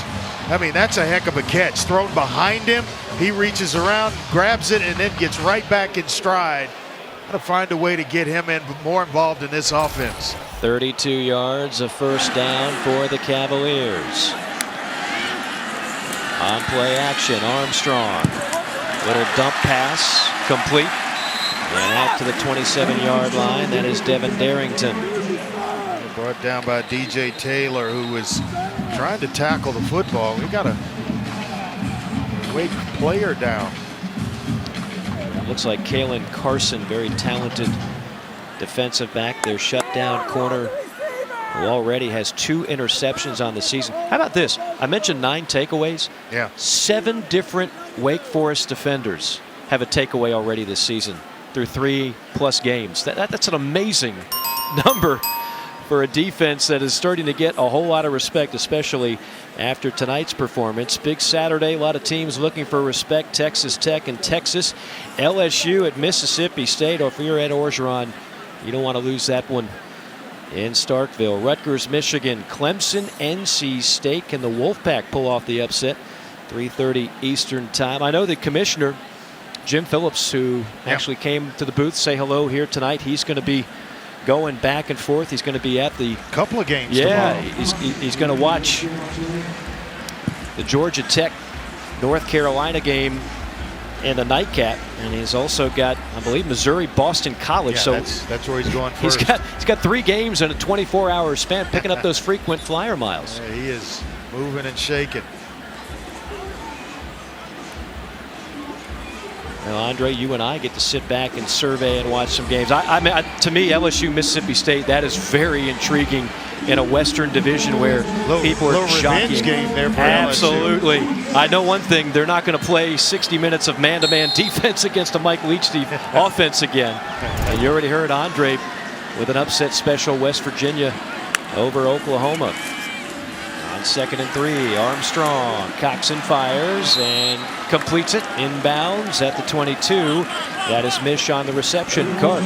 Yeah, I think Rutgers, Michigan is intriguing. I mean, 2 years ago, Michigan absolutely throttled Rutgers. Last year, it was an overtime game. Michigan looks like they're back, but these are the games sometimes. They've had some letdowns in that Jim Harbaugh era. So I think this could be a statement game for Michigan, but also to see how far Greg Schiano has taken this Rutgers program. Clark putting the Wolverines on upset alert as Jim Harbaugh finally had the team. Well, they are running it well, aren't they? Yeah, they are so far.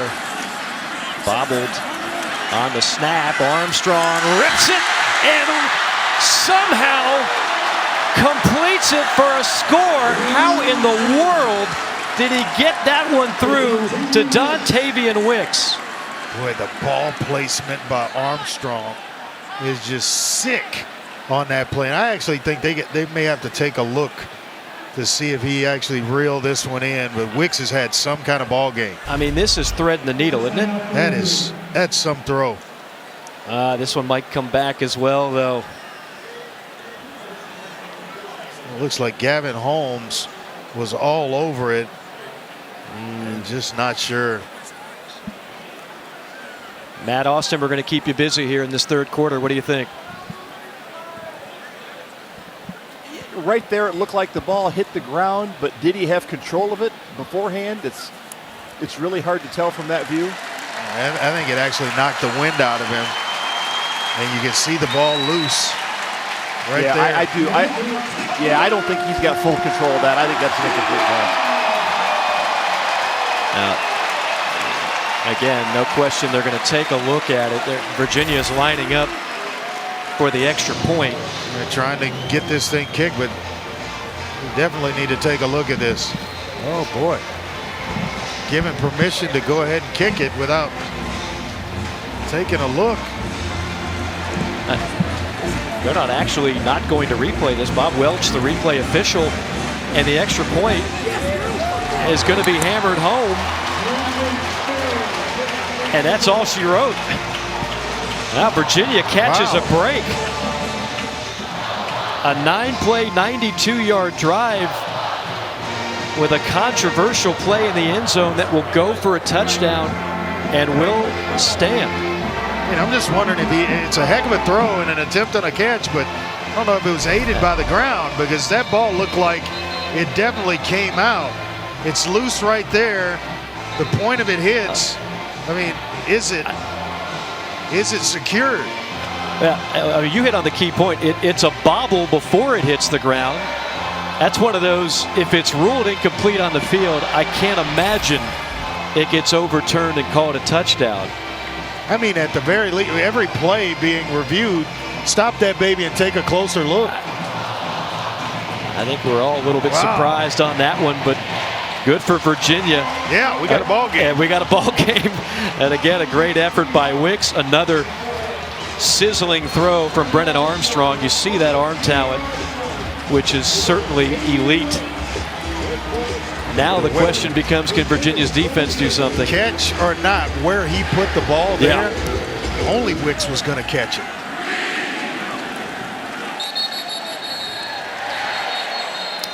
Now this season, along with their contributions to universities' general scholarship funds for every field goal and extra point made, Allstate will also be donating to the American Red Cross to help with disaster relief efforts. Thank you, Allstate.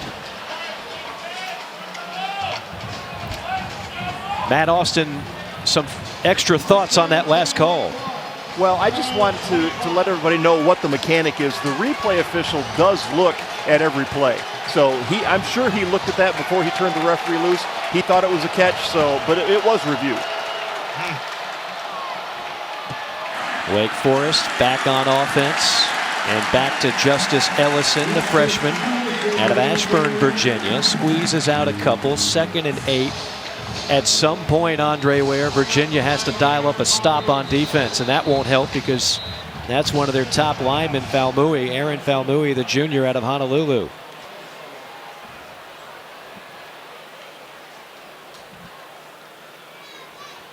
Young man who opted out of football last year due to COVID decided, I need to just go back home to Hawaii. And they're without Adib Yutarewa, who's out tonight with an injury. He's a big difference maker at defensive end. They moved Falmouy from basically his nose tackle spot out to defensive end for tonight's ball game. So you talk about already shorthanded on the defensive line. Now they've got to go deeper into the depth chart. For a defense that has really been porous tonight, Wake Forest 359 total yards. As we take another look here. Just kind of gets twisted up, and then friendly fire. One of his couple of players fall on him as he's in an awkward position.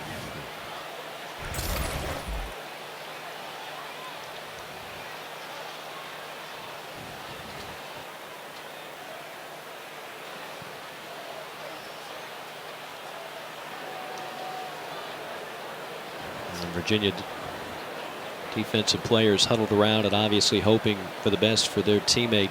Yeah. You just hate to see that when the guy's just kind of out of position and awkwardly on the ground, and then guys are just landing on him. Not a thing he could do. Quite honestly, I'm surprised we don't see more of this. With the size of the bodies and all the awkward angles of getting hit and landing funny and everything else that you see. Thankful that we don't see more of it.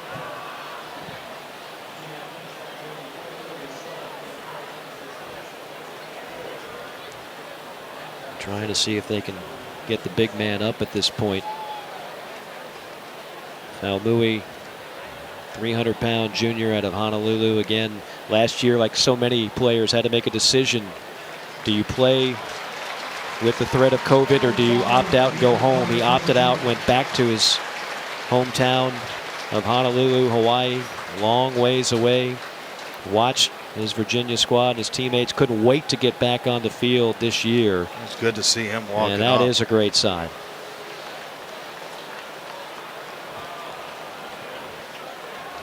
what is troubling for Virginia is if he is out for any length of time in this game, you've got a defensive line that has already been gashed, and now you're taking away one of your most physical players.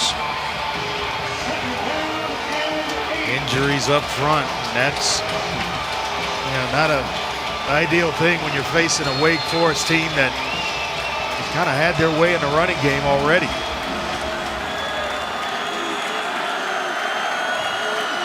Hartman back out there out of the shotgun on 2nd and 8.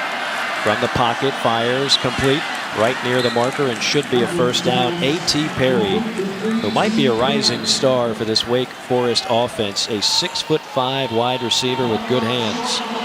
Just short. 3rd and short. Wake Forest has been so good in these situations tonight. Every time it just seems like they push the pile. And they got Justice Ellison, who has been just about automatic in short yardage situations. Broke a big run, capped it off with a touchdown run.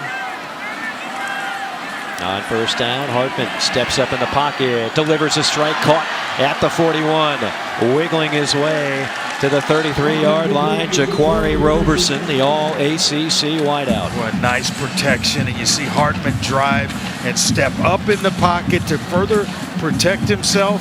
That allows him to find Roberson coming right into his vision. That'll go for 31. Wake will not let you sub because they're not going to huddle. They quickly get to the line, snap off another play, and keep Virginia back on its heels. That's Ellison again for another 9 yards. And they lock you in defensively to that last look and just take advantage of you that way. Ellison probes the right side and falls ahead for the first down, but a penalty flag on the play. Offside, defense, number 10, 5-yard penalty, result of the penalty, first down. And it seems like every time this Virginia team comes to life, they go down, they put points on the scoreboard. Now it's on the defense, just get us a stop. And methodically, and I mentioned it earlier, Wake has scored on every single drive, and they've averaged 10 plays, at least 10 plays per drive. They were averaging. That's a tough way to fight yourself back into a football game. It really is. And they were averaging over 6 yards a run at halftime, just playing downhill. When they don't do that, Hartman hits you over the head with a perfect strike with his arm. There's Turner on another carry. And again, just it's like death by 1,000 paper cuts. Yeah. 4 yards here, 5 yards there, 6 yards here. It's frustrating. It really is. And when you don't huddle, you see now you're starting to see more hands on hips. Defenses start getting a little bit tired. Because the minute Virginia tries to run a guy off and run one on, that's when Wake will step on the gas and catch a guy out of position and make him pay for it.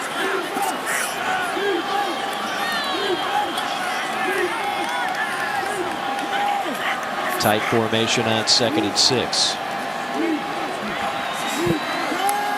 Hartman, corner route, and that one of the rare throws that was not quite on target, but a penalty flag right near the spot that he threw it.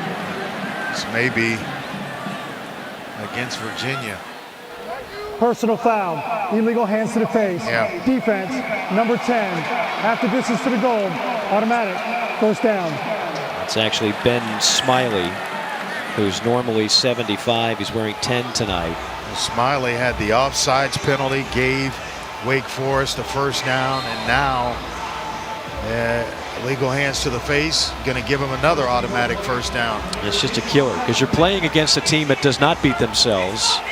If you're making mistakes, down 10 on offense, scoring on every drive, it's almost becomes. And you're almost locked into having him on the field. You can't even take him off because I mentioned earlier, Wake will quick snap you. Another penalty flag. Reversing field and a great push. That's Turner. They love his physicality, but we'll see what this laundry is all about. Usually when it's coming from that line, Judge, it's the offsides again. Illegal formation, offense, more than 5 players lined up in the backfield. 5-yard penalty, first down. Well, that's a news flash. Wake Forest. Yeah, it was sigh of relief from this Virginia fan base. Didn't have 7 on the line of scrimmage. You don't see many formation penalties out of this Wake Forest offense.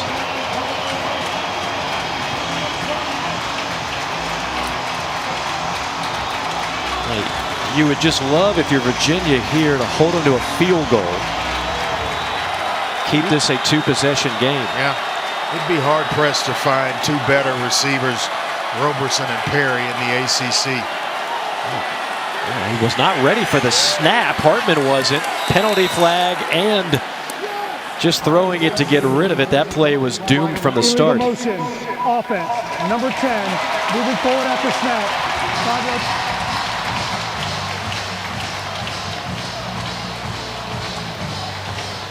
Just a bit of... The penalty is declined. Second down. Michael Juergens, the center, went a little early. He was ready. It looked like Hartman was trying to change the play, or at the very least reset protection, and all of a sudden he's lucky that the ball came right to him.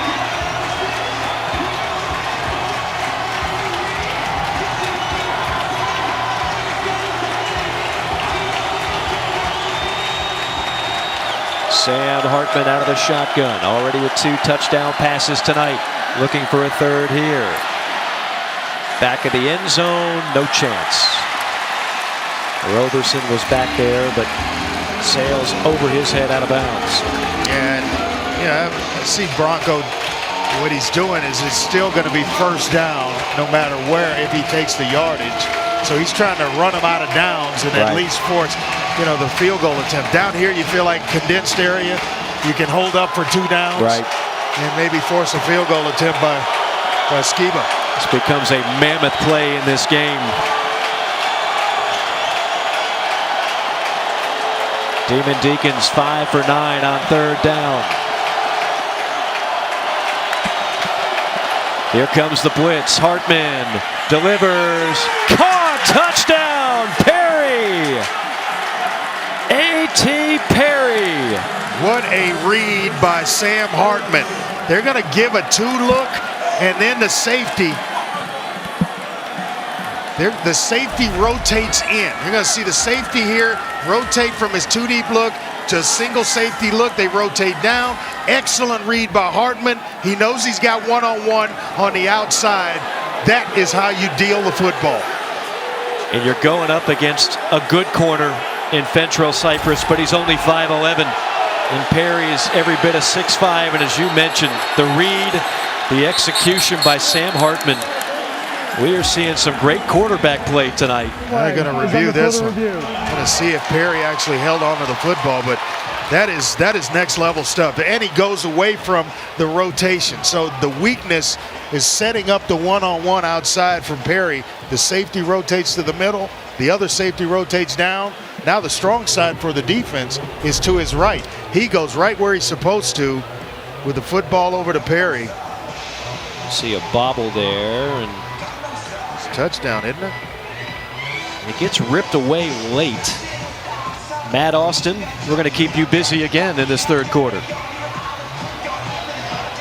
Yeah, I have this being a touchdown. He's an upright receiver.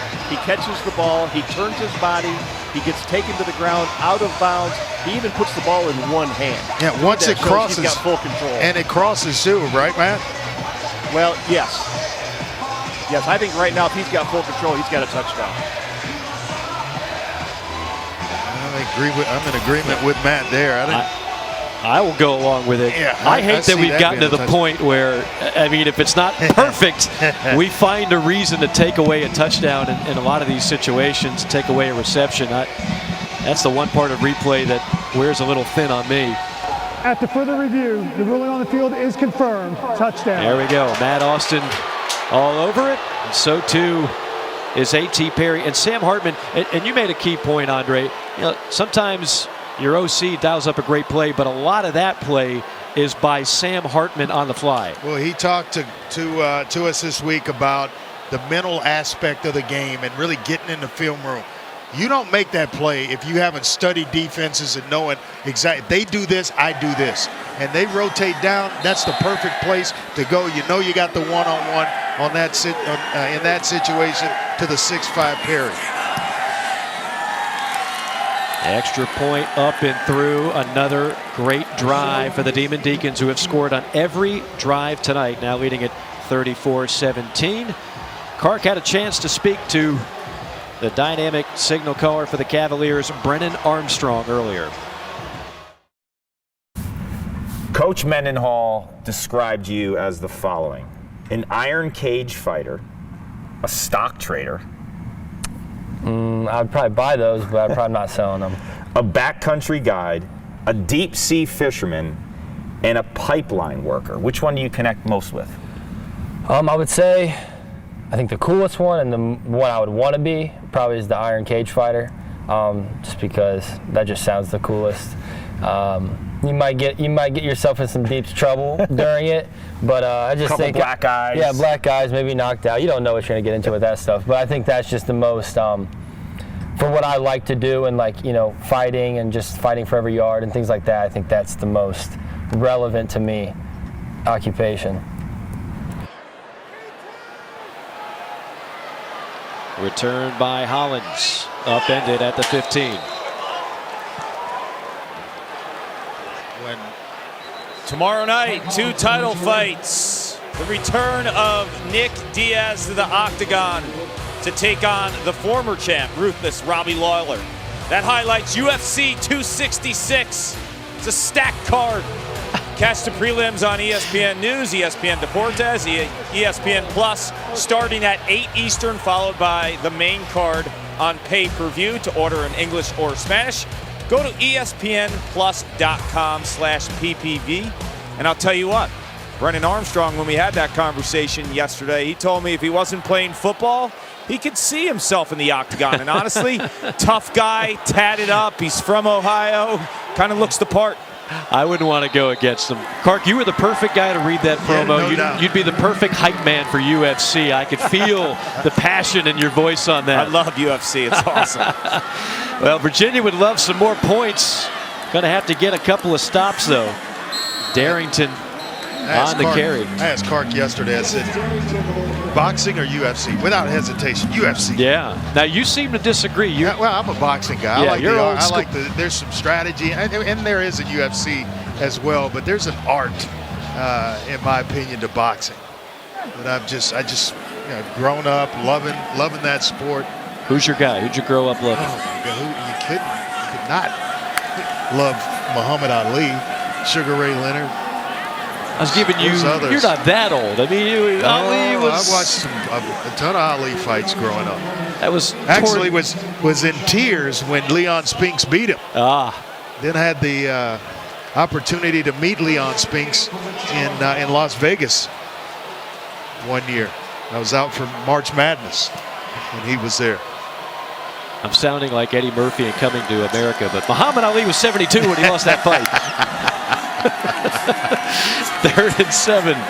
Deep ball down the sideline. Contact. That's going to be a penalty on the Demon Deacons. Wicks had his man beat. Jasir Taylor with an extra push, and that'll be a first down for the Cavaliers. Well, there are some pieces in this offense. Kemp, Henry, Wicks has had a big game. Found himself open again. Pass interference. Offense. Oh, wow. Penalties decline. 4th down. Oh, my. I thought for sure that was going to be on Taylor. Maybe a little hand fighting, a little combat fighting here, Clark, on Wicks. Then just pushing himself, propelling himself forward. Wow. He got caught. That is a tough break for Wicks and Virginia. And on 4th and 7, backed up inside their own 10. Jacob Finn on the punt. It's been a quiet day for punting tonight. Field of that midfield by Morin. And the sure-handed Taylor Morin takes it out to the 44-yard line of Virginia. A 41-yard punt, a 7-yard return. College Game Day presented by the Home Depot is headed to the Windy City on Saturday for number 12 Notre Dame and number 18 Wisconsin, live from Soldier Field. It all starts at 9 a.m. Eastern Time on ESPN and the ESPN app. Who do you like in that one? Oh boy, you caught me there. You got to give me time to think about that. I'd be more prone to call the upset if it was at Camp Randall. Yeah. But Soldier Field, I can't pull the trigger. on first down. Hartman will go into the fetal position after a modest pickup of a couple. That's one I thought maybe he would give that one off to Beal Smith. You know, Hartman tonight with another 3 touchdown passes. That gives him 42 for his career. If he hangs around, he looks like he's shaken up a little bit. And that is a little bit of a limp on the way. I don't see where he took the shot.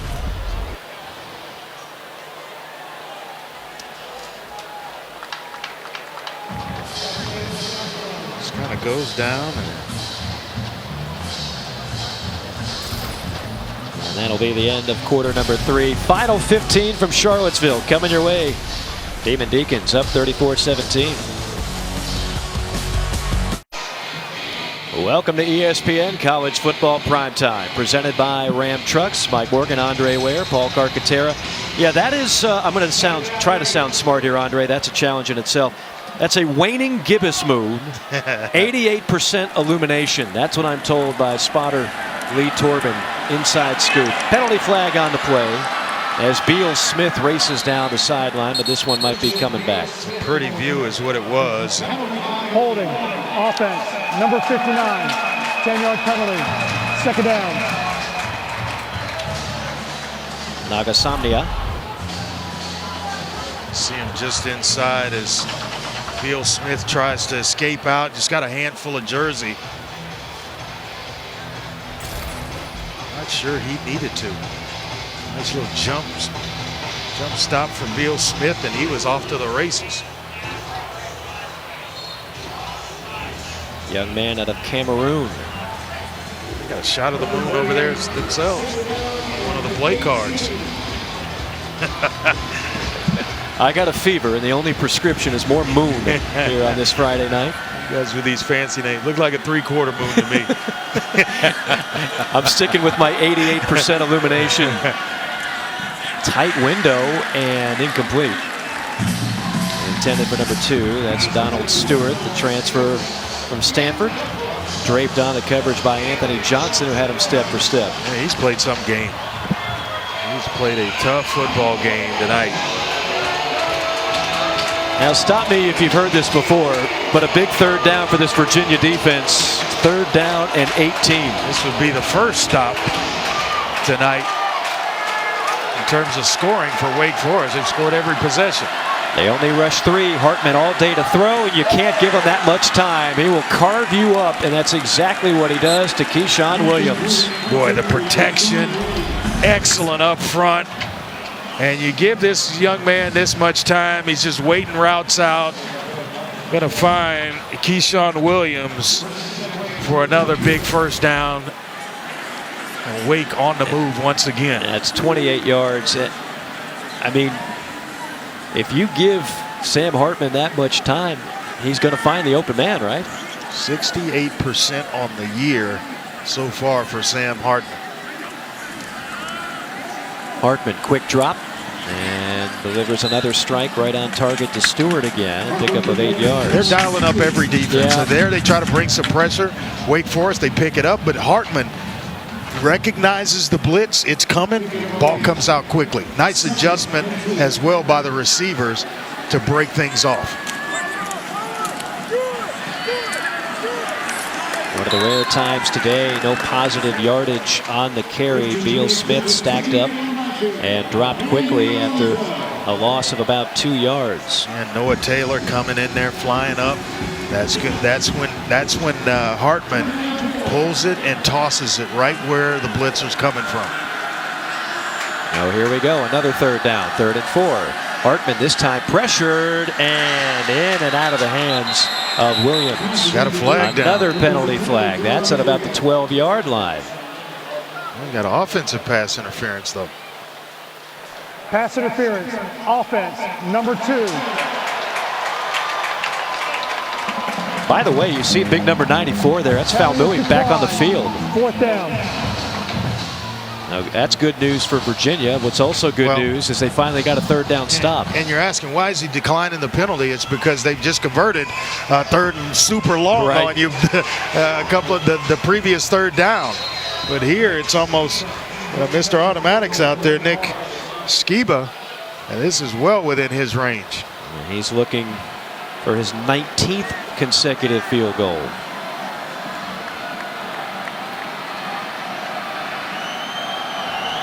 From 35 yards out, Skiba gets it to go again. And that makes it a 3-possession game. Demon Deacons 37, Cavaliers 17.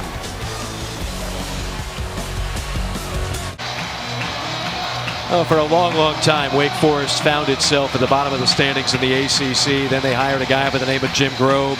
Remarkable turnaround, won the ACC back in 2006. Thanks in large part to one Riley Skinner, who rewrote the record books in Winston-Salem.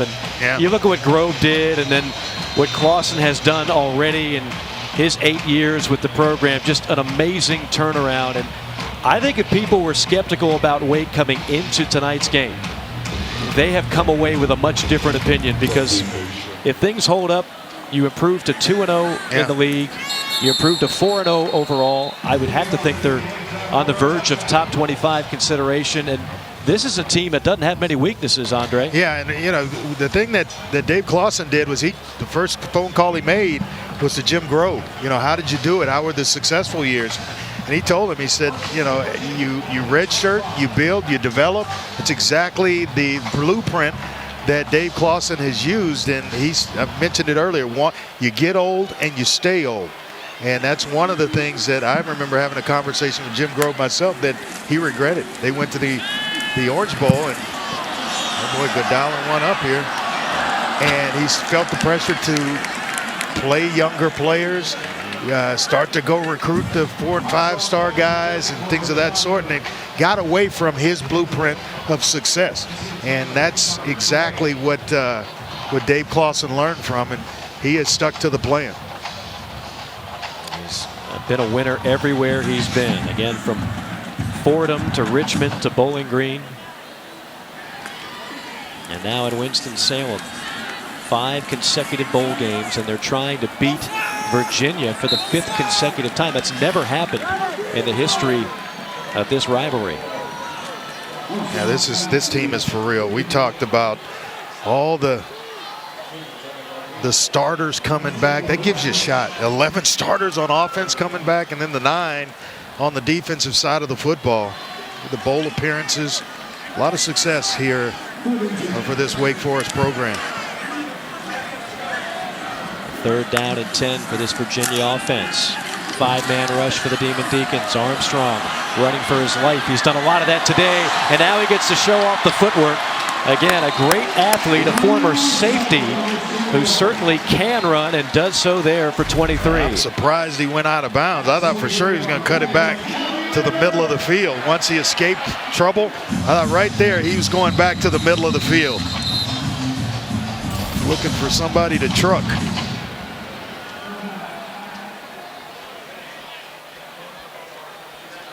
Timeout on the field. Wake Forest up by 20.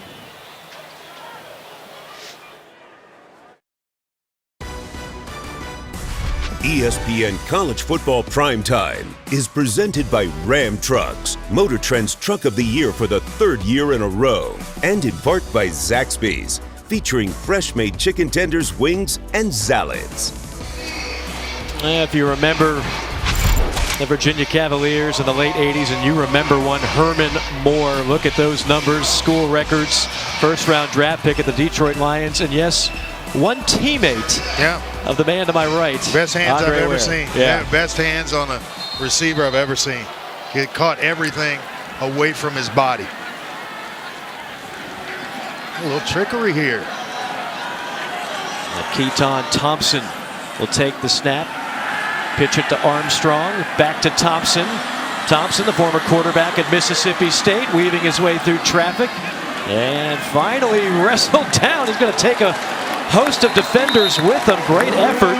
We thought we would see more of Keaton Thompson in this game. That goes for 17 yards. I thought he would be a bigger part of the game plan, and this one mentioned that he touched it 29 times in the first 3 games and not anywhere near as much tonight.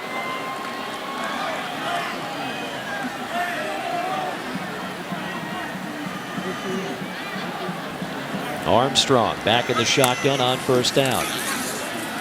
With time. And will go underneath and through the hands of Grant Mish, the tight end. I thought that one was going to get reeled in. They've got some talented tight ends. Mish. We've seen Jelani Woods. He's got his hands up, maybe asking out here. I mean, you're down 3 scores, so time is definitely a factor here with 11:26 to go. See if Armstrong goes downfield here. He sure does. Deep downfield, a lot of contact, and no flags. Well, they're just letting them play. Intended for Wicks, Carson on the coverage. A lot of bumping, a lot of hand fighting, but it's coming from both guys. The officials, you see Wicks pushing off a little bit. You see the hand fighting going on with Carson. Both guys doing it, they let him play. Wicks with that sick catch in the end zone for a touchdown. He's had a nice evening. On 3rd down and 10. Pressure. Armstrong dancing out of trouble. Now dancing to his right. And throws a jump ball caught by the 6'7" Woods again. That's Herman Moore like, because you can just throw it to an area. When you have a big guy like that catches the ball away from his body, that's a big catch radius by the 6'7" Woods. It's a weapon you got to go to a little more often. Former high school quarterback Jelani Woods. 4 grabs, 73 yards for Woods. This one complete to Henry. And shoved out of bounds at the 18-yard line by Taylor, and a late penalty flag. Mixing it up a little bit. A little too much extra on the part of Taylor.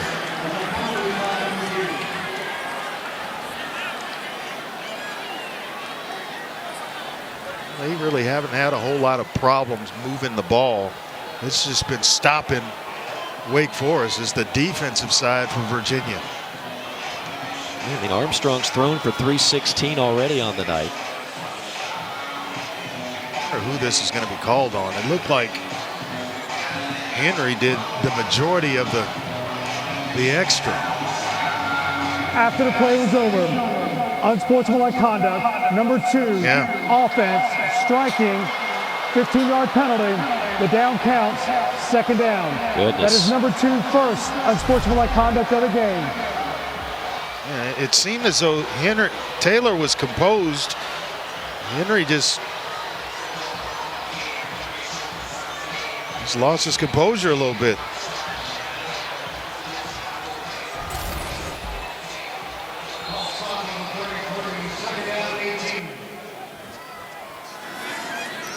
Now you back them up 15 and set up another 2nd and long. Armstrong goes down. No, he doesn't. A Houdini act. Armstrong buying time, and then almost a terrific twisting catch by Billy Kemp. When Masterson with another sack opportunity, and I thought he just about bagged Armstrong again. He's been there several times. He's an excellent blitzer, and that time the stronger Armstrong was able to escape. How many times have we called? Well, Captain has been, he's been on a mission. Number 12 in white has been outstanding tonight, causing a lot of havoc in that Virginia backfield. Now a 3rd down and 18. Here comes the blitz.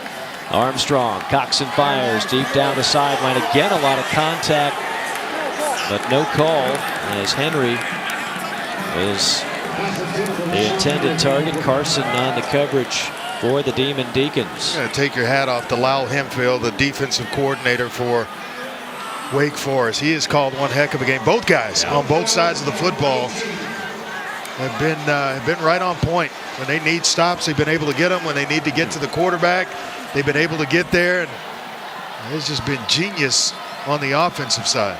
I don't know if you can call a much better game, like you said, on both sides for Wake Forest. Armstrong to his right, and that one wide of the mark. It is a secondary that's good and deep, and it causes a turnover on downs for Virginia. And with 10-14 to go, you're running out of opportunities if you're the Cavaliers. Wake Forest looking awfully impressive this Friday night.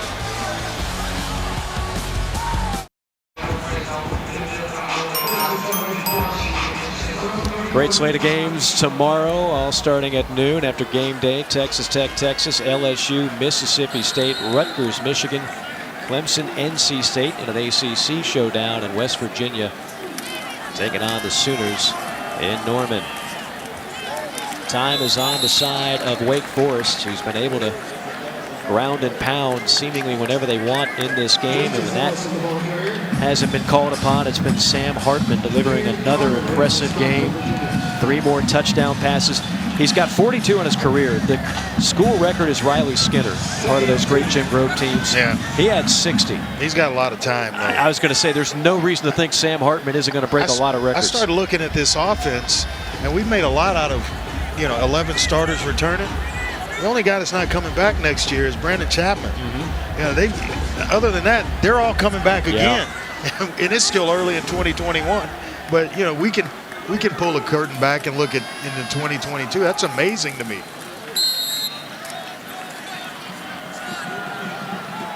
Clark, what do you have? Well, Sam Hartman, you saw him limping earlier in the third quarter. He took a helmet to his right knee. He was bleeding pretty badly before they cleaned it up. But I'm just so impressed with how intense and focused he is, Andre. I mean, this is a guy that wants to be a professional quarterback. He's set on that dream. And if you look at his maturation over the last few years, the growth trajectory of Sam Hartman, Andre, I think has been fantastic. Yeah, the poise is what scouts are going to see first and foremost, and his ability to execute this offense. He can make the throws, so I have no reason to believe that he's not going to get a shot. Batted around and incomplete.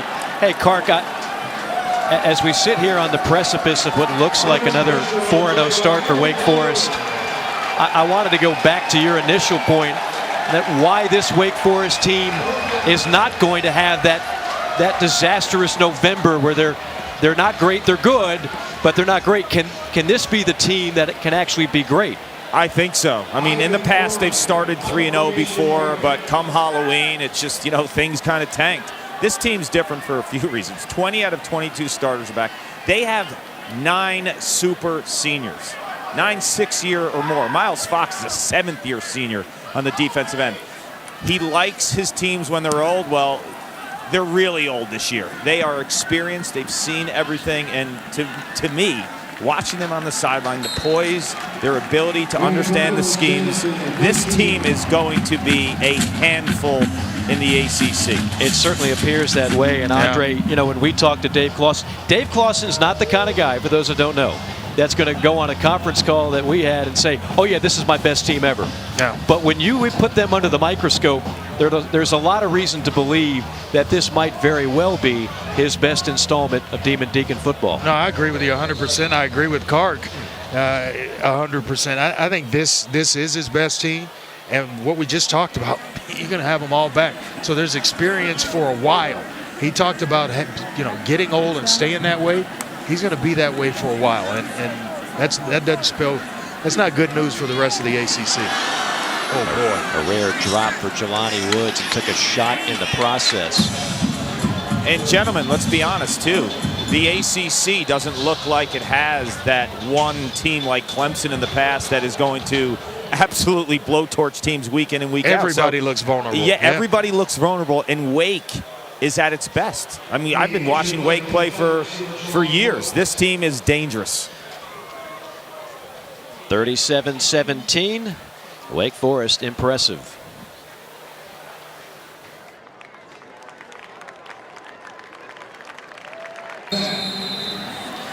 Mike Morgan, Andre Ware, Paul Carcaterra. Wake Forest up by 20. Looking for their 5th consecutive win over Virginia, something that's never been done.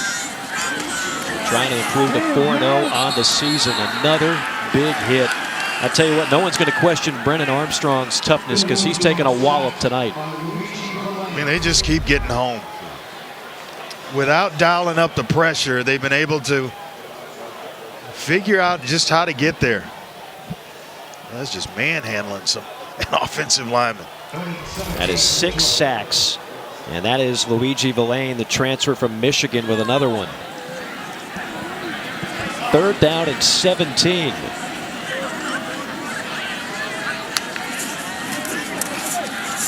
Armstrong with time, looking deep downfield, has all day. And will throw underneath 4-down territory, obviously, for Virginia the rest of the way, as Wicks reels in another. Or Wicks now. That's his 8th reception. He's over 100 yards receiving on the night. He's slow to get up.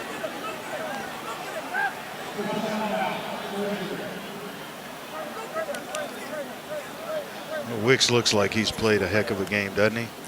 He has. Got the tape hanging off of him, all kinds. Well, you know, towel. I mean, for that matter, so is Brennan Armstrong. Yeah. I mean, Virginia's offense, I think, is going to be fine. The question is this defense.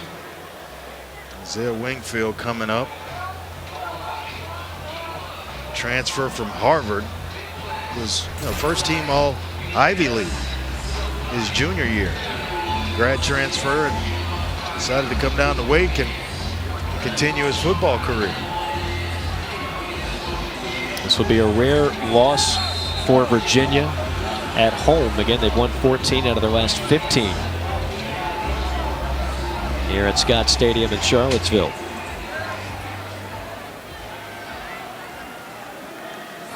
Fourth down and 6, Virginia will go. 7 minutes remaining in this one. Armstrong lasers one complete, and that'll move the chains into the hands of Billy Kemp, who lost the football, stripped away, and Wake Forest has the recovery. And there's the takeaway. That's +6 in that category for Wake Forest. Talked about it at the top. They just figure out ways to get the football out. Kemp trying to get some additional yards after the catch, and a big rake in there by Smenda. What a play. What a play by Smenda. 10 takeaways on the season through 4 games. 10. It's all that experience and how to play together. You see it there. It's the one lone year in 2018 where they go -3 in turnover margin, but that'll get you to a lot of bowl games, Mike. Again, it's the formula is a pretty good one for Dave Clawson. Few mistakes, forced turnovers. You got a good ground attack, which has really eaten up Virginia defensively tonight. And then, of course, you got one of the best quarterbacks in this league in Sam Hartman. There's a lot to like with this Wake Forest squad. Yeah, he protects the football, wins games between his ears, knows where to go, gets through his progressions, and he's got more than enough arm strength to make every throw. 470 total yards now for Wake. Wow. 200 on the ground, 270 through the air. Now just bleeding the clock down. They won't snap it until it's well under 5 seconds.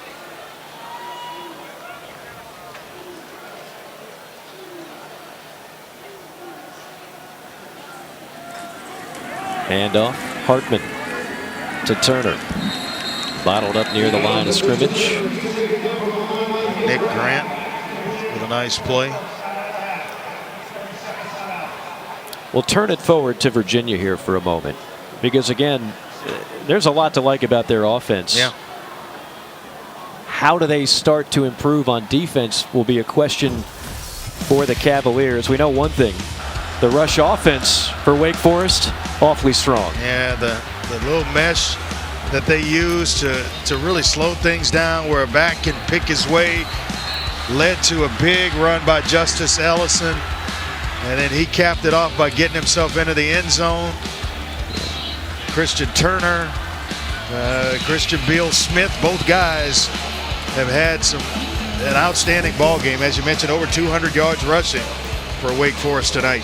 They just took off a couple of yards on the ledger with that loss, so down to 198 momentarily. But again, whenever they needed something on the ground, you just felt like they were going to get it. Like just more often than not, it wasn't the huge chunk plays rushing. It was 5 yards here, 6 yards there. Methodically moving down the field on several drives tonight. And if you're Virginia, you came in, you got gashed last week against North Carolina. You say, well, that's a pretty good offense as well. Now it happens back-to-back weeks. Now you start to get concerned about what you have moving forward. Yeah, you're facing some pretty good quarterbacks in Sam Howell, and then all of a sudden it's Sam Hartman this week. You have Miami coming up, and De'Aaron King and Malik Cunningham. It doesn't get any easier on the schedule for Virginia. It certainly doesn't. Great slate of games tomorrow on the ACC Network. It'll be number 15 Virginia Tech and Richmond on the ACC Network. New Hampshire Pittsburgh is on ACC Network Extra to start the day at noon. And then it's Kansas and Duke from Wallace Wade Stadium in Durham, capped off by our ACC Network primetime matchup presented by Geico. Georgia Tech playing host to the North Carolina Tar Heels. Of course, Georgia Tech gave Clemson a game last week. You give the Yellow Jackets a shot there.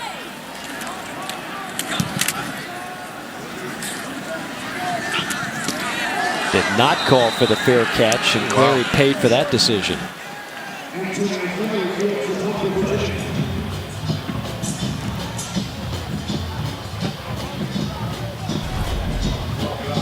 Yeah, you're right. He didn't call for it. Took a big shot in the process.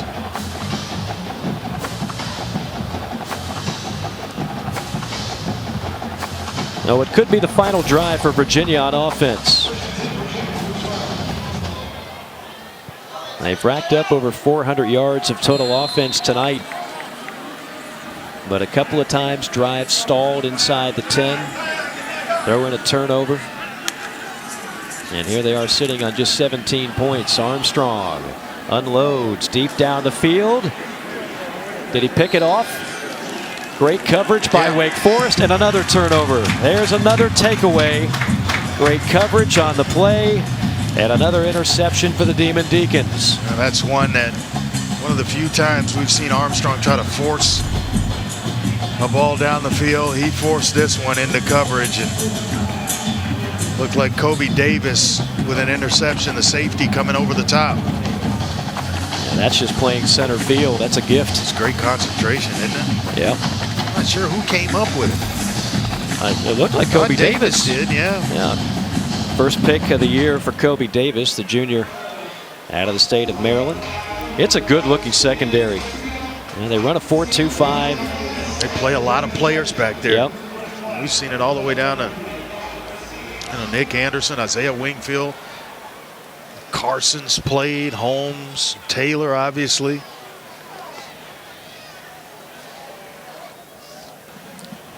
Making sure that he caught this cleanly and the ball did not hit the ground. I just don't see the football. It's between his legs, and then he reels it in. So overturning that one would be tough. I don't know if I should say great hands or great legs, great thighs. If this holds up, it's sitting right between his legs at one point. Matt Austin, what do you see? Well, I agree with Andre. As long as he controls that ball before it touches the ground, it's not a catch when it's between his knees. He's got to secure it in his arms. And I just can't see when he did that. But I can't see it hit the ground either. So I don't see anything to overturn.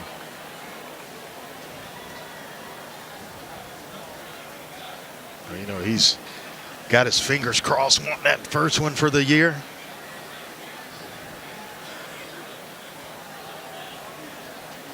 Already 10 takeaways on the season for Wake Forest. That came in second in the country in that department, and trying to make it 11 if this holds up.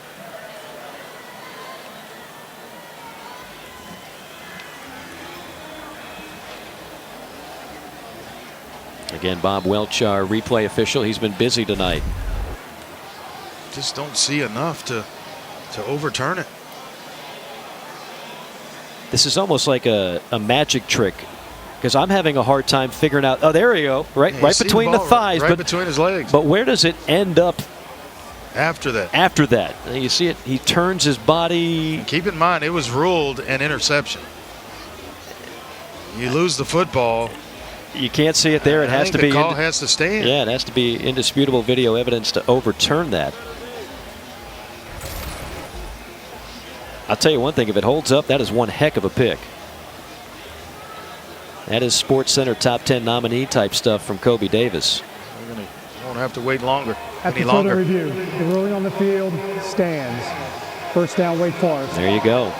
Yeah, there was just nothing there to see the ball ever hitting the turf. Once it was ruled an interception, now you just got to find some clear and obvious stuff to overturn it.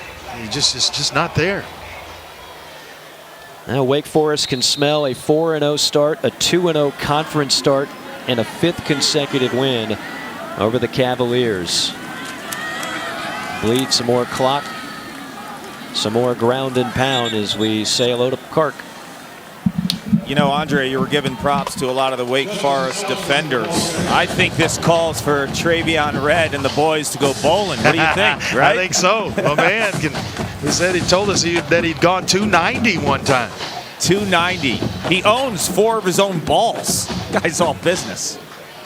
He's celebrating in the bowling alley. 290, really? He said that he missed a spare in the opening frame, and then everything else was easy. He was on a mission that day.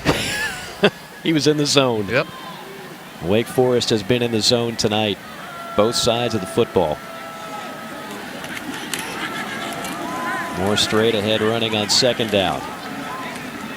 Now, we've talked about a number of times, Wake Forest has been here before, right? You get off to the good start, and then the schedule toughens up in November. You look at that quartet of games in the month of November at North Carolina, NC State, at Clemson, at Boston College.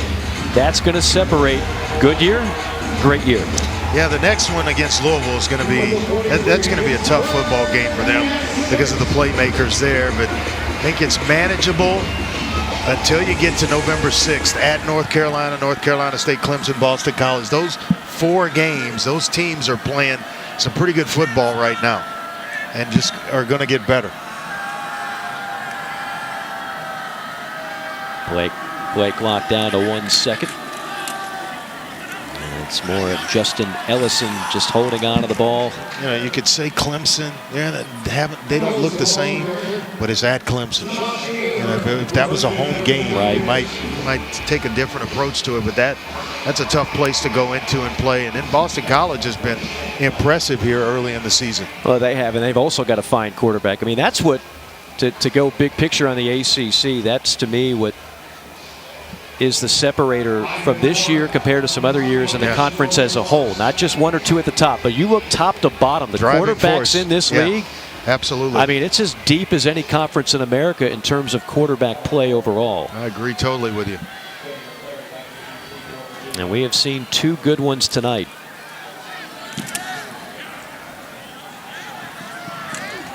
That one will bounce inside the 5, and why not? Everything else has gone well for Wake Forest. Oh yeah, they're good at special teams too. A 41-yard punt and no return. All right, so in the Atlantic, there you have Wake Forest about to improve to 2-0. You've got Clemson at 1-0 presently. The Coastal, which it's like 7 straight years, 7 different champions. Yep. Technically speaking, Virginia is the defending Coastal champs because remember, we didn't have divisions last year, and so therefore they won it last in 2019. You can almost give another full game to Virginia Tech because they beat North Carolina in the opener head-to-head. So there's even more of a cushion there for Virginia Tech. Perfect pass. And caught by Malachi Fields for 13 of the first down. Better days ahead for Brennan Armstrong in terms of team goals. I mean, he's thrown for 354 and 2 touchdowns. I know this is not going to go the way that he and Virginia had hoped for, but you and I getting our first chance to see him in person, he's just as impressive as I hoped he would be in terms of arm talent. He has got some tremendous arm talent. Well, the one thing that he's going to need is a running game to go along with that arm talent. Because the passing offense, at some point you're going to run into somebody that's going to drop back and the holes aren't going to be there. It's going to happen that day where you need something else to rely on. And to be able to turn it around and give it to someone that you know is going to churn out 100-yard games, or you're going to wind up that way at on the stat sheet at the end of a game, that's what this offense needs. They got to find that from someone. Armstrong has played well. Dontavian Wicks picking up where he left off. Still one of the top targets in the ACC. Jelani Woods at the tight end spot played well. They really, you know, I don't think we've mentioned this enough, but they really miss Talapapa, the running back. Just thinking it as you go through the depth chart. And, okay, who's that guy that could give it to him? Well, he's done it before, so that's where it would come from. And as we watch Armstrong running for his life again with a penalty flag on the play, what did the coaching staff tell us? He is by far and away their best run blocker. Yeah. And they could use more of that tonight. Yeah, no doubt about it. I mean, it's the help has got to come from the running game. Offense, number 65, 10-yard penalty, first down. Well, what it does is it allows the offensive line to kind of engage itself, fire off at times in terms of run blocking.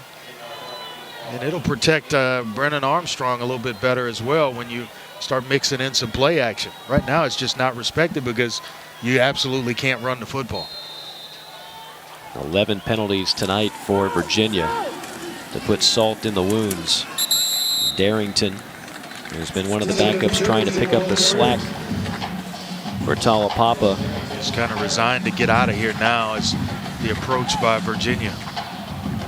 Get out of here without any injuries. Any injuries, that's exactly right. Enough guys get banged up already in this game. Final 90 seconds of the contest as Armstrong settles in the pocket. And again, another perfect strike caught by Keaton Thompson, the former Mississippi State Bulldog. He's playing this one with a cast on that left hand. You never know it, how he's just reeling in receptions, but I thought he would be a bigger part of the game plan. I think going forward, they've got to figure out a solution to getting him the ball a little more often. Young man who tore his rotator cuff, former quarterback, just can't put the zip on the ball that he used to before the injury. As Darrington picks up another first down as the clock now waning seconds, under a minute to go. That's a huge compliment, though, when they create a position and it just says football player. Yeah, right. They can line him up wherever. Occasionally they can throw it, he can throw it, but he's some kind of athlete. Well, they say they want their best athletes on the field, not just sitting on the bench and waiting for playing time, and certainly Keaton Thompson is one of their best. Armstrong.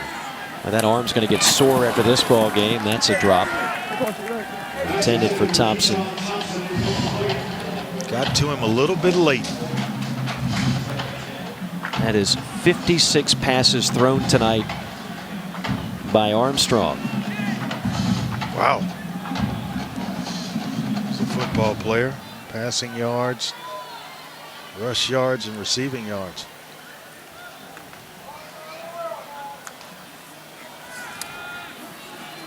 Attempt number 57 might be on the way from Armstrong. Nope, instead he's going to show off some of that foot speed and find another first down with Villain chasing him. Been a good game for Luigi Villain. There's been so many good performances on that Wake Forest defense tonight.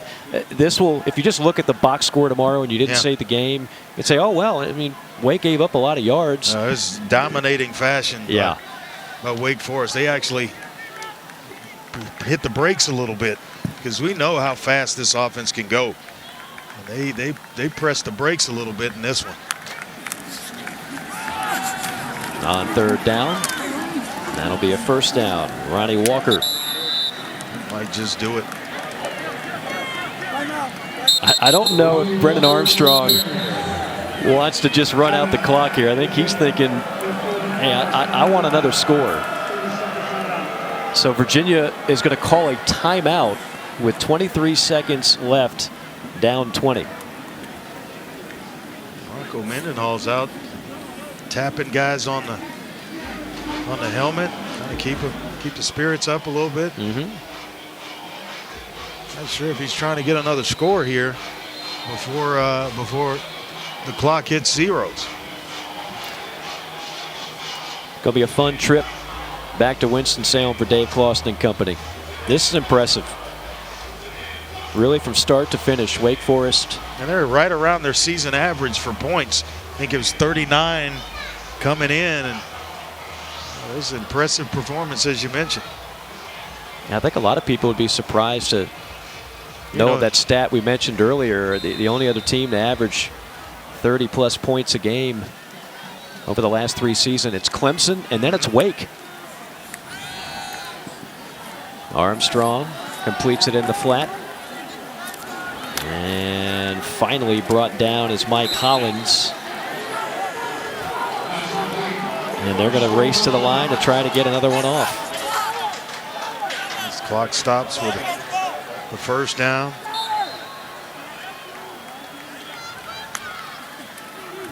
On 1st and goal to the end zone. Jump ball knocked away. Fields had it. Jarred loose by Carson. Get at least one more play here.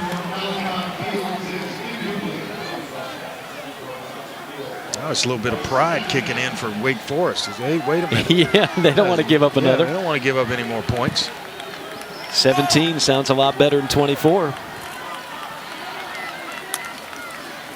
Here comes a blitz. And 1 second left. We've got one more play, folks. That's hilarious. Hey, you know it's going to happen, right? You know they're going to put this one in the end zone. Wake Forest is saying, no, we're not giving it to you. Here we go. What are the odds of getting a little blitz here? Wouldn't shock me. Nope, no play coverage. Armstrong with time. Everybody covered. Now a penalty flag. Armstrong is going to tuck it and run and fall down at the 4. We'll see what the flag is all about. That's going to be a hold. Big time hold. Yeah, certainly in the area of holding. Holding. Offense, number 7. Penalties declined. That's the end of the game. And that'll do it. How about the Demon Deacons? 4-0 on the season, 5 consecutive wins against Virginia. Dave Clawson and company making some noise in the ACC. That'll do it for us. For Andre Ware, Paul Carcaterra, this is Mike Morgan saying so long. We'll send you to Vancouver. Canadian football, Saskatchewan against British Columbia. Good night from Charlottesville.